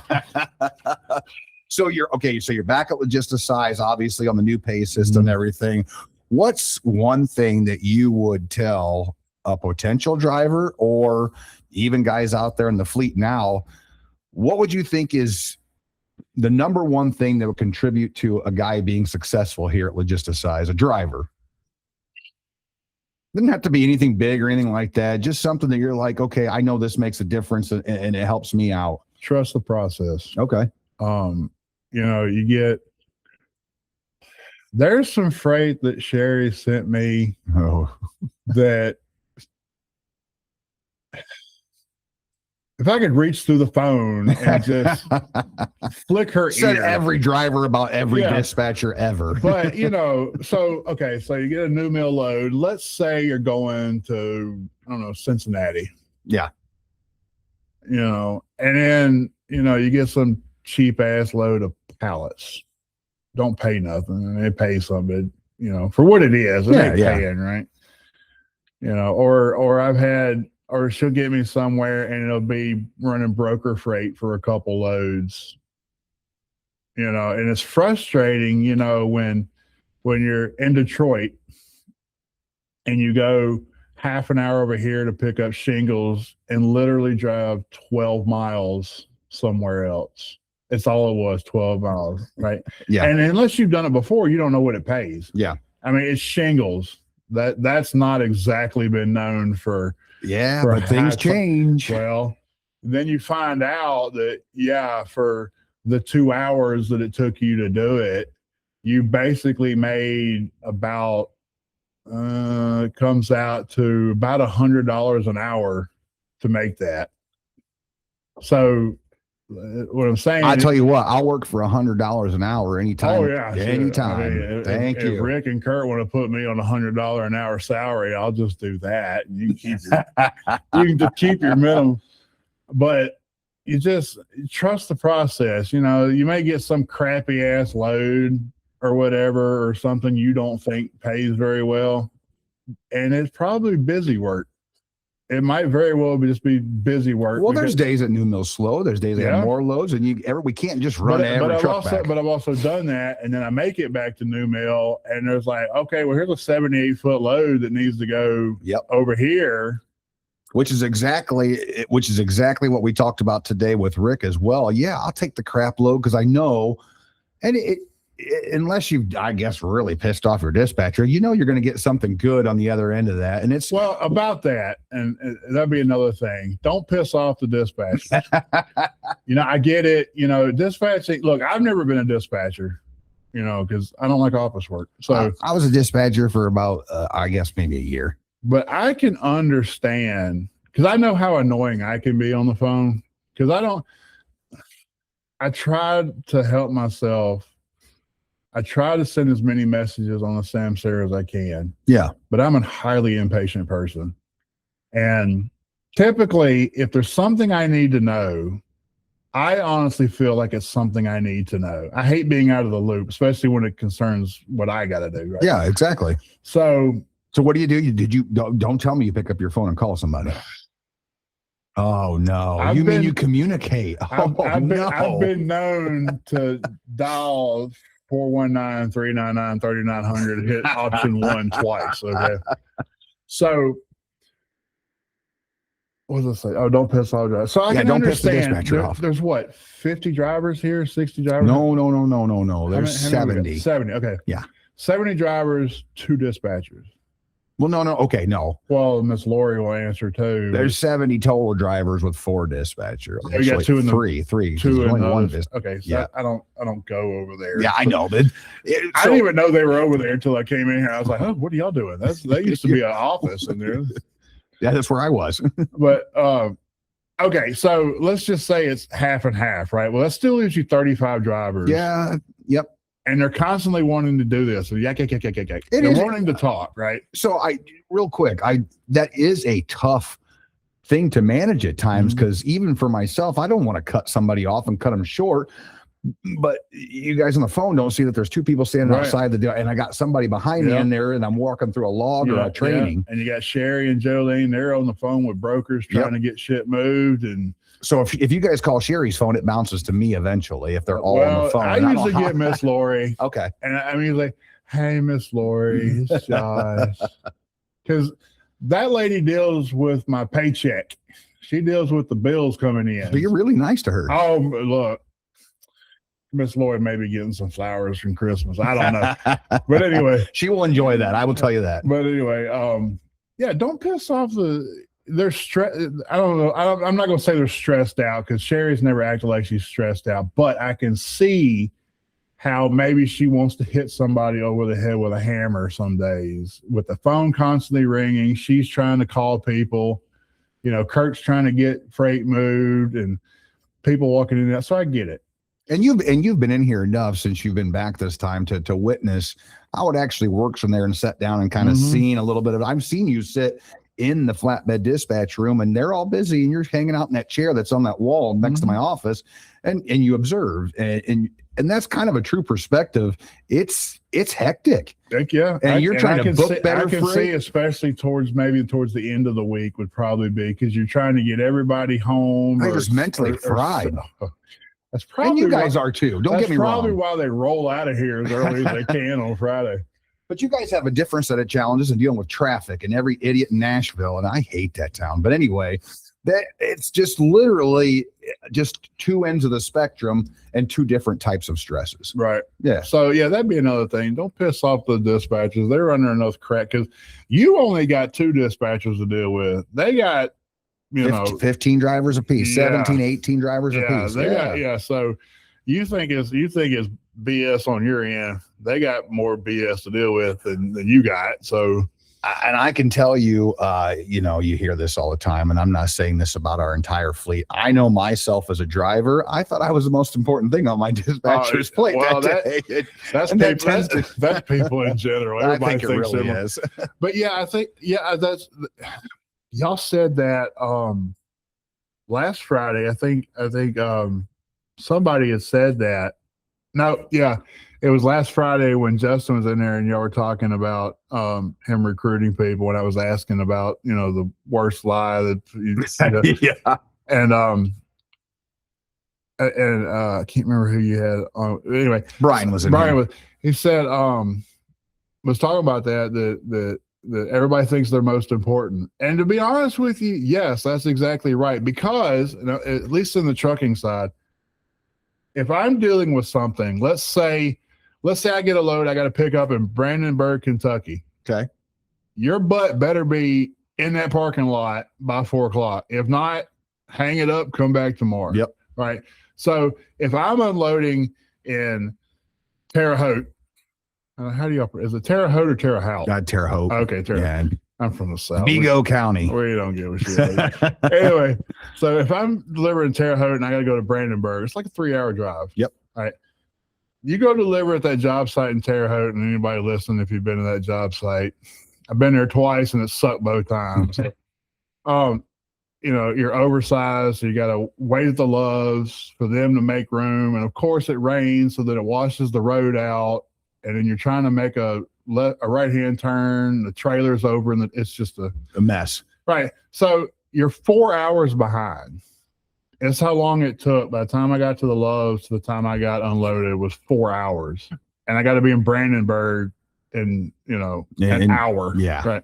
So yeah, when I'm calling, trying to get Sherry, can you call them and see if they got a later appointment? I had to do that twice because we get so far, and then, you know, the road with the little hill going in the building would wash out. Okay. So then I got to call her again. So yeah, so can I have an even later appointment now? I got to the point. It was like tomorrow 4:30. You know? So yeah, at least on the driver's side, and I can understand the dispatchers, the crap they go through, but from a driver's perspective, at least for me, if I call, it honestly does feel like whatever I'm dealing with at the time is at least important to me. Yeah. Oh, of course. You and Sherry, y'all get to go home at 5 o'clock, right? Yep. It doesn't matter what time my pickup appointment is, right? Now, wait a minute. We're saying this and it's 6 p.m. right now. And it's Friday, and I'm here. I'm here with you, Josh. On a normal day. Yeah, you're right. So, you're right. So for me, it is important. And I'm not trying to say my life is better or whatever. But on that subject, like Brian was saying, it's true. Whatever one individual is dealing with it's an immediate problem to them. Yes, of course. And you're the only one in the truck at the time. If I needed a pickup appointment for tomorrow, I'll just put that shit on Samsara because it's not important. It's tomorrow. Someone can work on that in the morning. right? Yes, yeah. But in the meantime, I'm in Terre Haute running low on fuel, have to figure out where a pilot is, and I got 2 hours to get 3 hours down the road. My truck only goes so fast, right? Thankfully. Yeah. I haven't gotten a speeding ticket. No. And I believe you're at 100. Yeah. I've slowed my truck down ever since you and I started talking about me leasing a truck. I'm trying to play with the numbers. So I'm trying to force myself to, if I pretend that I own this truck and I got to pay that money every day for fuel, what can I get? And I've gotten down to 65 miles an hour, and deadhead, I can get 10 out of bobtail, high 8s, low 9s out of empty. And when I went down to now wait a minute. You only get 10 something bobtailing? Yeah. Man, so just look, the PACCAR engine is not the most fuel efficient engine. Yeah, so just bobtailing back and forth to like Vomac is about the only thing that I have to compare it to. 17 in a Volvo. That's probably about right. I mean, just roughly. I've gotten well over 10 empty in a Volvo, so I can imagine you're probably getting 17. I mean, those Kenworths suck so bad. Even the air don't like them. The Well, aerodynamics are terrible. The aerodynamics are better than they used to be. They are. When I started at Melton, I had a pre-E-Log T660 with the flat nose, the square headlights. Yeah, T600. Like a damn brick going down the road. Yeah, I remember and those. Then they rounded them off.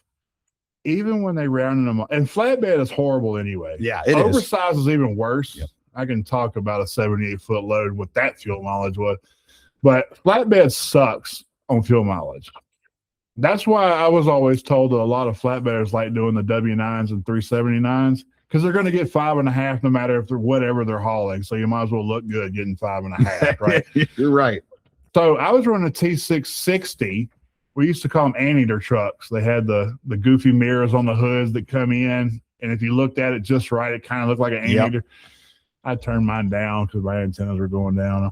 But 6.5 was as best as I could get out of a 10-speed empty. So no better. Back when diesel was not $6. Back when it was down on earth. So the biggest thing. So what I'm getting from all that right there is the biggest thing for that you would say attributes to success here is communicate. Just openly communicate, and like you said, trust the process. Communicate, but I'm pretty sure, and I cannot be the only one out of all the people here. I cannot be the only one that over communicate. You know, like there are times that I'll call, and at first glance, it may seem important to me. Like if I get a call or a message, and inevitably they do this, 3:00 on Friday. You got to pick this load up, right? I already know where I need to be, and I'm hauling ass getting there. I can't stop and look at that message. No. And if it's important. So I know if I'm getting a message at 3:00 on a Friday, that is not Miss Lori saying hi. That is something needs to be done, right? Yeah. So I'll call, and I know I shouldn't. Why shouldn't you? Well, because I know that, you know, like you said before, if we send a message, it's not really, it may just be an update. Yeah. If it's really important, we'll call a second time. Yeah. But it's 3:00 on Friday and you want me to pick up a load. I know damn well by the time I get there, you ain't going to answer the phone. Right. So you may not be here. Well, yeah. You know, it may be 5:00 by the time I get there to pick that load up. Well, so I call and I seriously just ask Sherry, I was like, is there something on there I need to know? Because I can't stop. I can't look at it. So if there's something important, you best get to speaking so I know. Let's right? get it out of here. But so, you know, don't piss off the dispatchers, trust the process. And Sherry's gotten to the point now that, you know, I think I've never turned a load down from her. She's given me options on loads and I've gotten to kind of pick, you know, if you know, between two options or whatever, which is really nice of her because I shouldn't be able to do that. But I think that comes with, you know, if I can speak on that, I think that comes with being cooperative. And if you don't try to be an antagonist or just be confrontational to be confrontational because I've heard stories, and I don't know any stories in particular. I'm just talking about in general. Yeah. About drivers just being a complete douchebag to dispatchers. And it's not necessary. No, it's not at all. There's no reason for it. You know, I'm here to make an income. They're here to make an income. You're here to make an income. Rick owns it and Kurt owns it and Derek owns it. Yep. To make an income. We're all in this we're doing different jobs for the same outcome. Absolutely. We're all trying to make an income. And it's the same thing with DOT out there. They're doing the exact same thing when they pull us over. They're not trying to make. I've had some douchey cops. Sure, everyone. Yes. But in general, it's been a while, so wherever some wood is. When I do get a DOT inspection, I always shake the cop's hand when he's done. When he gives you the paperwork back, I'll shake his hand. Why? Because he's doing his job. He's not out here, you know, just being a jerk to be a jerk. You know, he took a job and he's trying to keep me and my equipment from hurting other humans on the road. Yeah.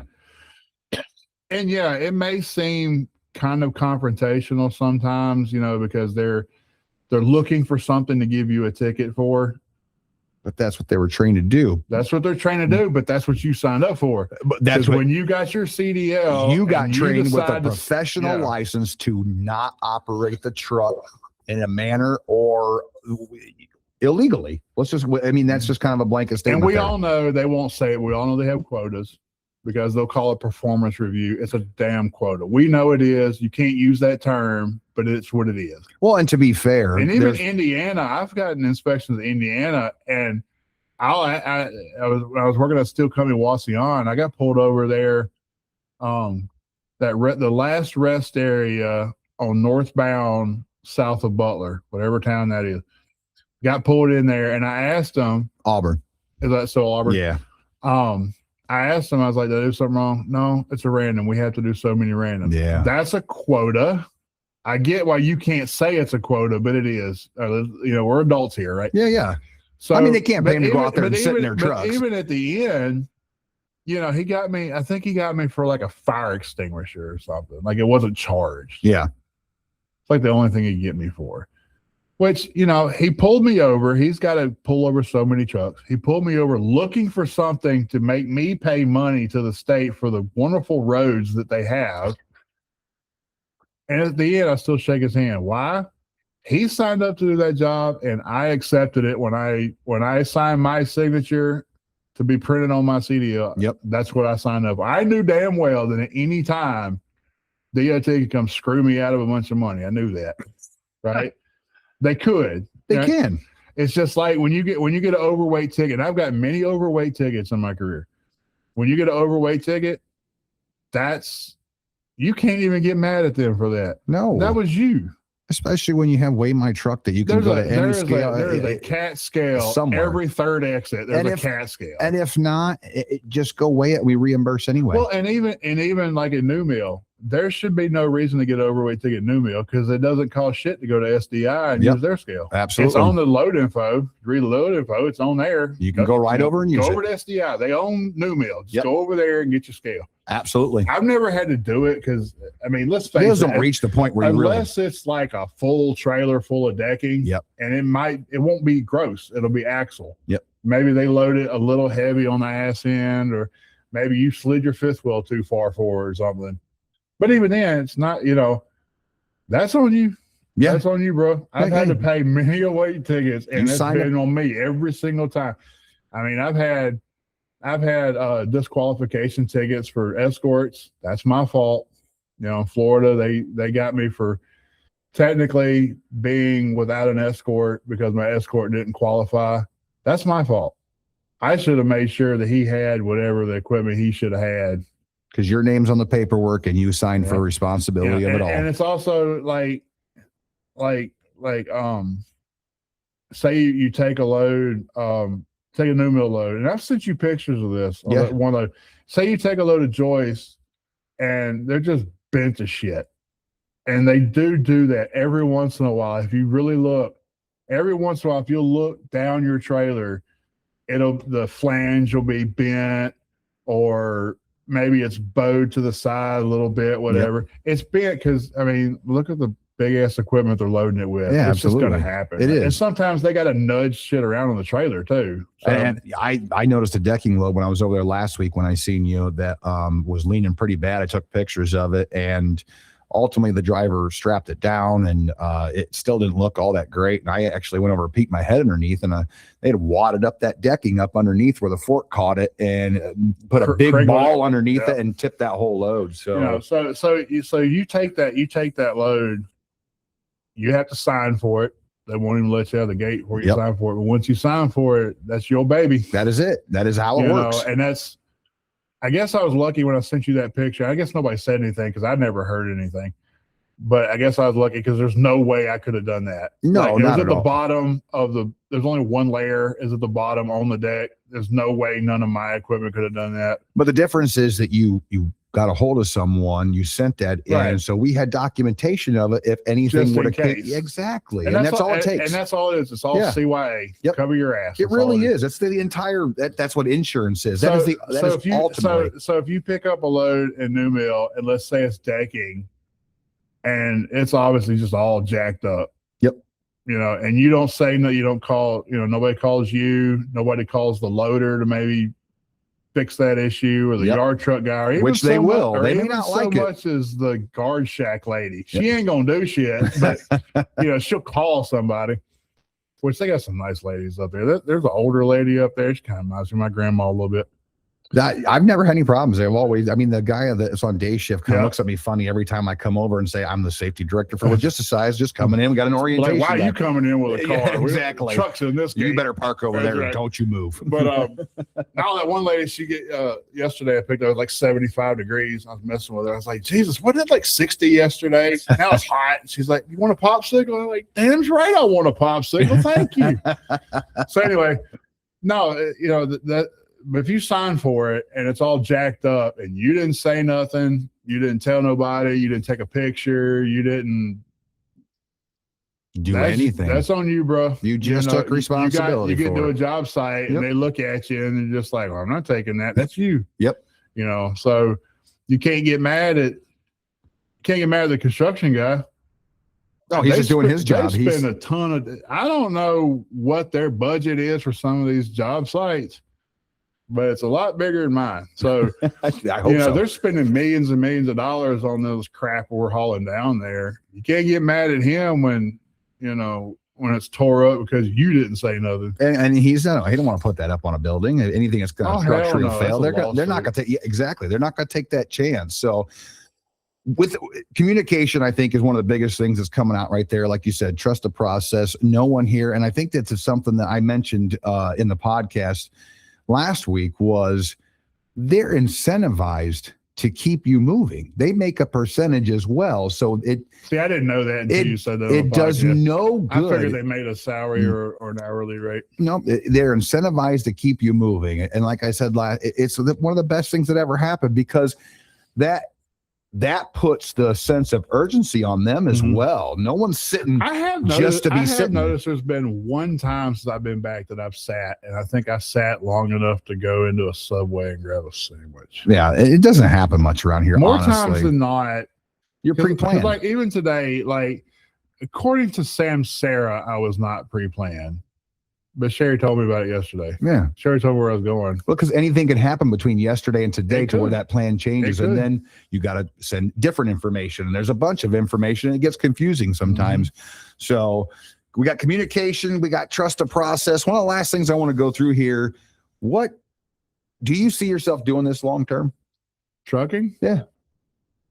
I got plans. I mean, it doesn't necessarily have to be here, but just I got plans. Yeah, I kind of know you're talking about it. I know you do. And what has doing this job or having this isn't a job, this is a lifestyle. Let's get that straight just to begin with. That's one thing I did find when I took that 3-year break to help my mom. It's like a virus. Like it gets in your blood, and you get that little bit of taste of it. And look, there are some people, like I've met some people who are just like, I just couldn't do it. Good, don't. Yeah. So if you can't do it, don't do it. If you don't have any sort of passion for it and you have no sort of care about it, don't do it. I'm not saying that you got to like come out of the sleeper doing backflips. No, and that's all not this what shit. I'm saying. And I'm going to tell you right now, there's been many a days when you get that BS load and you quit like a dozen times and you bitch about it and you complain, but you know what? You're still doing it while you're bitching and complaining. Like, I have cussed so much messing around with a new mill load. At the end of the day, I release the parking brakes and I drag it down the highway going wherever it needs to go. So I think that one, and especially at least to me, oversized was my taste of blood. Okay. Like the first time my first oversized load was a bridge beam that was 120 foot long. And it scares the crap out of my wife because she got on YouTube and watched some videos on what happened. And I've seen the aftermath of when those things roll and they fall off the dollies. Yeah, but that's like internet doctoring and going out there and just being the worst case scenario. The company I was with in Memphis, when I was off work, when I broke my foot, they had a couple of them roll off the dollies. So I saw the actual pictures, and yeah, it's scary. And they destroyed 2 trucks and both drivers got hurt. One of them just passed away not long ago, but they both survived. So my dumb ass, I showed my wife, my girlfriend at the time, and now she's like, I don't want you doing bridge beams. Baby, I'm going to tell you right now, they may not be as heavy, but when I got a 90-foot long ceiling joist behind me, if that thing wants to go, it's going.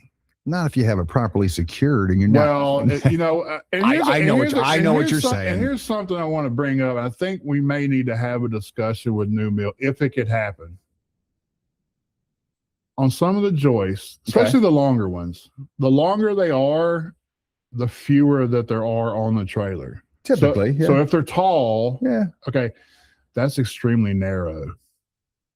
I always wondered, and maybe it can't happen, I don't know. Can those not be laid down? That I don't know. That'd be something that I saw one when I was leaving I think that so just structurally, I think that would put the weak point down. Okay, maybe it would. And but when I left to go to Michigan last week, one of our drivers had one right next to me, and it was only like 2 or 3, really narrow. And he choke chained the crap out of it. So I'm nothing against him, but I always wondered, can those not be laid down instead of being, if they were wider, that'd be fine. But when you only got 2 or 3, they're really narrow, they flex a lot. Yep. And you can choke chain it and all that, but it's still going to want to drift, pull one way or another. I always wondered if those could just be laid down. I'm wondering if it's not stretched out on a trailer, depending on how long it is, if it just doesn't put too much stress on the welds in the middle. Because on the taller ones, when I was here last time, they would lay them on the side and put them in a rack. Okay, so that I don't know, but they weren't that long. Okay, so I don't know. Maybe it is, and once they get so long, especially in the gap in the trailer, there's nothing supporting it. Yeah. But I always just wonder if that's something that maybe it's already been asked before. I don't know. And it could be. This is the first time it's been brought up to me. So I didn't know if that was something that could be asked of them. Can you do? If not, if you can't, you can't. But I didn't know if that was. Yeah, certainly they thought about that, but I've sure. never seen it done like that. That'd be the easiest way to strap it down and things like that. I mean, obviously, I do get the logic behind it. So we're getting here. We're on 2 hours almost here. So we're going to have to, I don't even know if that would be the longest I don't think this is going to be a driver interview. I think this is going to, in 2 or 3 weeks, I have to go out to Oklahoma City for a conference. And look, you wanted the Joe Rogan experience. Hey, we got this is right here. We are getting it right here. So Josh, I want to thank you for coming in, taking the time. I know that you're here for the weekend. So if you need anything, obviously call me. I'm right here in town, but one last closing word that if you had to tell the guys out there in the fleet, what's just something that maybe annoys you? Maybe are we dropping trailers at New Mill that, do a pros trip? Are you finding a lot of things out there? You're part of the safety committee. We work on these things here. So just kind of. The only thing I'm finding that's wrong mechanically with a trailer are the little things. The tag lights are not working. Okay. Or one little 2-inch diameter clearance light's not working, but some of the stuff clearly is not new. And it's like, okay, I get it. Maybe it hadn't been able to come by the shop because, they're not making any money sitting in the building. Right. No. And that's not. And not every trailer will get to the shop every week. No. That's just not how it. No, not at all. There's no way that's going to work. No. But I wish that, and I'm guilty of it too. I've done it before too, because you get in those days, you just don't give 3 shits about it. I got this load to go get. I ain't got time for this, right? I wish, and I need to work on this too, that we would be able to bring the trailers here. And I know they get backed up. There's only so many people running around the shop. There's only so many trailers and trucks you can work on at a time. I get it. I understand. And they do a pretty good job. Well, they do. I mean, look at our maintenance. But there are days that I've come in here, and before I even send a DVR on something, I try to ask Ashley, are they backed up today? Because there's no point in me sending some BS DVR about I need a tag light replaced if it's not ever going to get in the shop. worst case, give me the damn light. I'll fix it. So that's typically it's something that simple. And a guy like you that has mechanical aptitude that we would trust to do that. But so I just wish that either some of the drivers need to learn how to replace a light, which is plug and play, dude. They're not even riveted in anymore. It's just, get a pocket knife, pry it out of the grommet, throw another one in. Yep. Even if you have, and I wonder if this is part of the problem. Are they scared to do it or what? Even if you got to get one at the pilot, which we all know it'll be 5 times more expensive at the pilot. But we reimburse. But the ticket that you get is going to be 5 times more than what the light at the pilot would have cost you. Well, it's the the violation points. So here's where that just kind of continues to. It's a big snowball effect because the guy gets the inspection, he has the violation, and it's proven by our record this year. As soon as we get a dirty inspection with any type of violation, count on it. We're going to have a couple more that week. And like clockwork, as soon as we stop that and we get a clean inspection, you usually have one more clean inspection, and then they lay off of us until they find another. Just to make sure they didn't mess up the first time. I mean, we have one violation completely free month, but we've only had like one violation per month this year on average, and it triggers a couple more inspections, especially with Blitz Week wrapped in there. Hey, 2 clean inspections, we'll take it all day. So what that does is going to add to the lower part of our scores and just bring our numbers down that much more, because we don't add any to the points and you add it to the total of possible points to bottom, it just drives your percentages down. And when it comes to stuff like that on the points, look, I get it. That's their job, is to find the reason to give you a ticket. But I ain't gonna make it easy for you. I'll make you work for it. Yeah. And it may roll it in there with a damn 2-inch front end light that I could have just easily pushed it in with my thumb and replaced it for $5 at the pilot. I made that shit easy for him. I ain't trying to make it easy for him. No, why do that? Especially with me, I usually start my day like 3 o'clock in the morning. It's dark as crap. Yep. Every light, you're gonna know if the light's not working, right? And that's in our CSA. It's different when it's during the day. As long as they blink and they come on when you hit the brakes or whatever, they're good. But and that's what the observable offenses are. So when we switch over to the new point system, our shop is at like a 14% for their part of vehicle maintenance violations. The drivers will be in alert status because most of the violations we get are what they would call driver observed. It's a light out. It's something that. That's another thing. That's why I don't hold anything against the shop. They ain't chasing us down the road with lights. No. They're not there. The driver's there. The driver saw the trailer when he dropped it off and he picked it up. He saw it when he woke up that morning on the way into the truck stop to take a leak. Maybe. But what I'm saying is like the driver's with that trailer for at least one day. Yeah. Possibly 2 or 3. They may not see that trailer for 2 weeks. That trailer may not get back in this yard for a while. I can tell you it can be months, not just a couple weeks. It can be months at times, because you get trailers down in circulation in Georgia, not just flatbed, but you have van trailers. Back when I was running the van division, 5, 6, 7, there may be a year go by that trailer does not come through this Paulding yard. So you have to hope. Yeah. You have to hope that those drivers are doing what we something. Yep.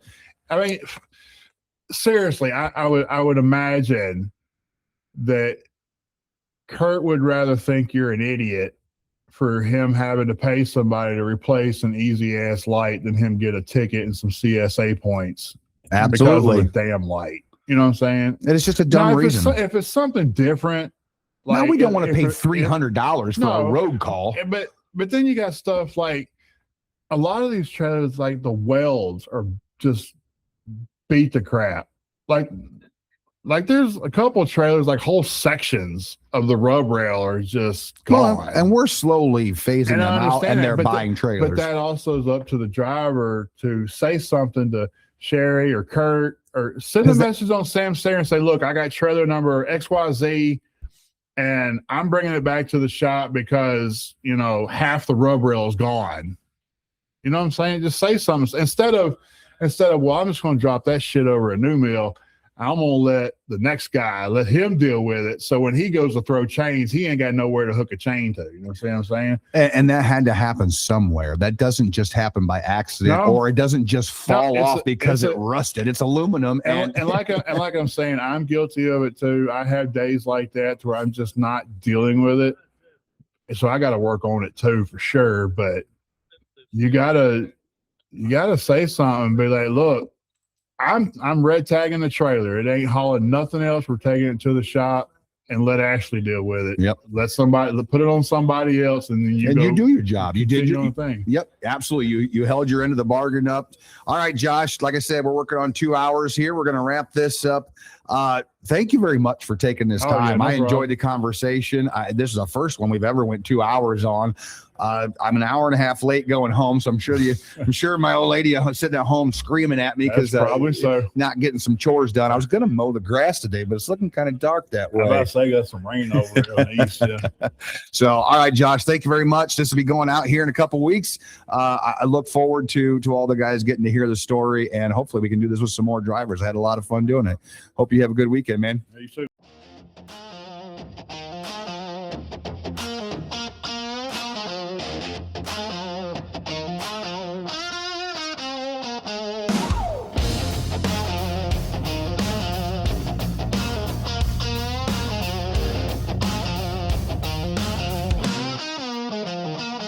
Down at the new Millennium Gates, where the heavy iron waits, the dawn breaks cold against the diesel grates. You're cinching down the chains on a skeleton of steel, feeling every pound through the steering wheel. Copper cores going like a copperhead snake, tied to the flatbed with no room for a mistake. It's a wide, low gamble on a narrow strip road, carrying the weight of a monumental load. Oh! This is for the kings of the outside lane, the ones who conquer the mountain and the rain. The Logisticize 104 is calling out your name, for the grit in your teeth and the pride in the frame. Moving the bones of the cities yet to rise, with the highway burning in your steady eye.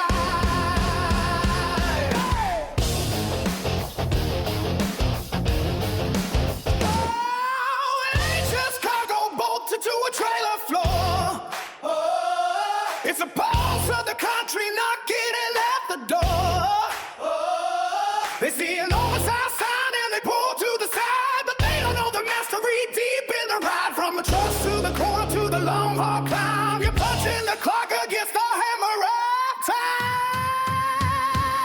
The asphalt's a teacher and the lessons are hard, measuring the inches in a gravel strewn yard. You navigate the turns where the weak carts fail, leaving a silver streak on a lonesome trail. New millenniums pass with their hands on the gear, filtering the static till the mission is clear. No room for the timid when the tonnage gets high, just the roar of the engine under a wide open sky. This is for the kings of the outside lane, the ones who conquer the mountain and the rain. The Logisticize 104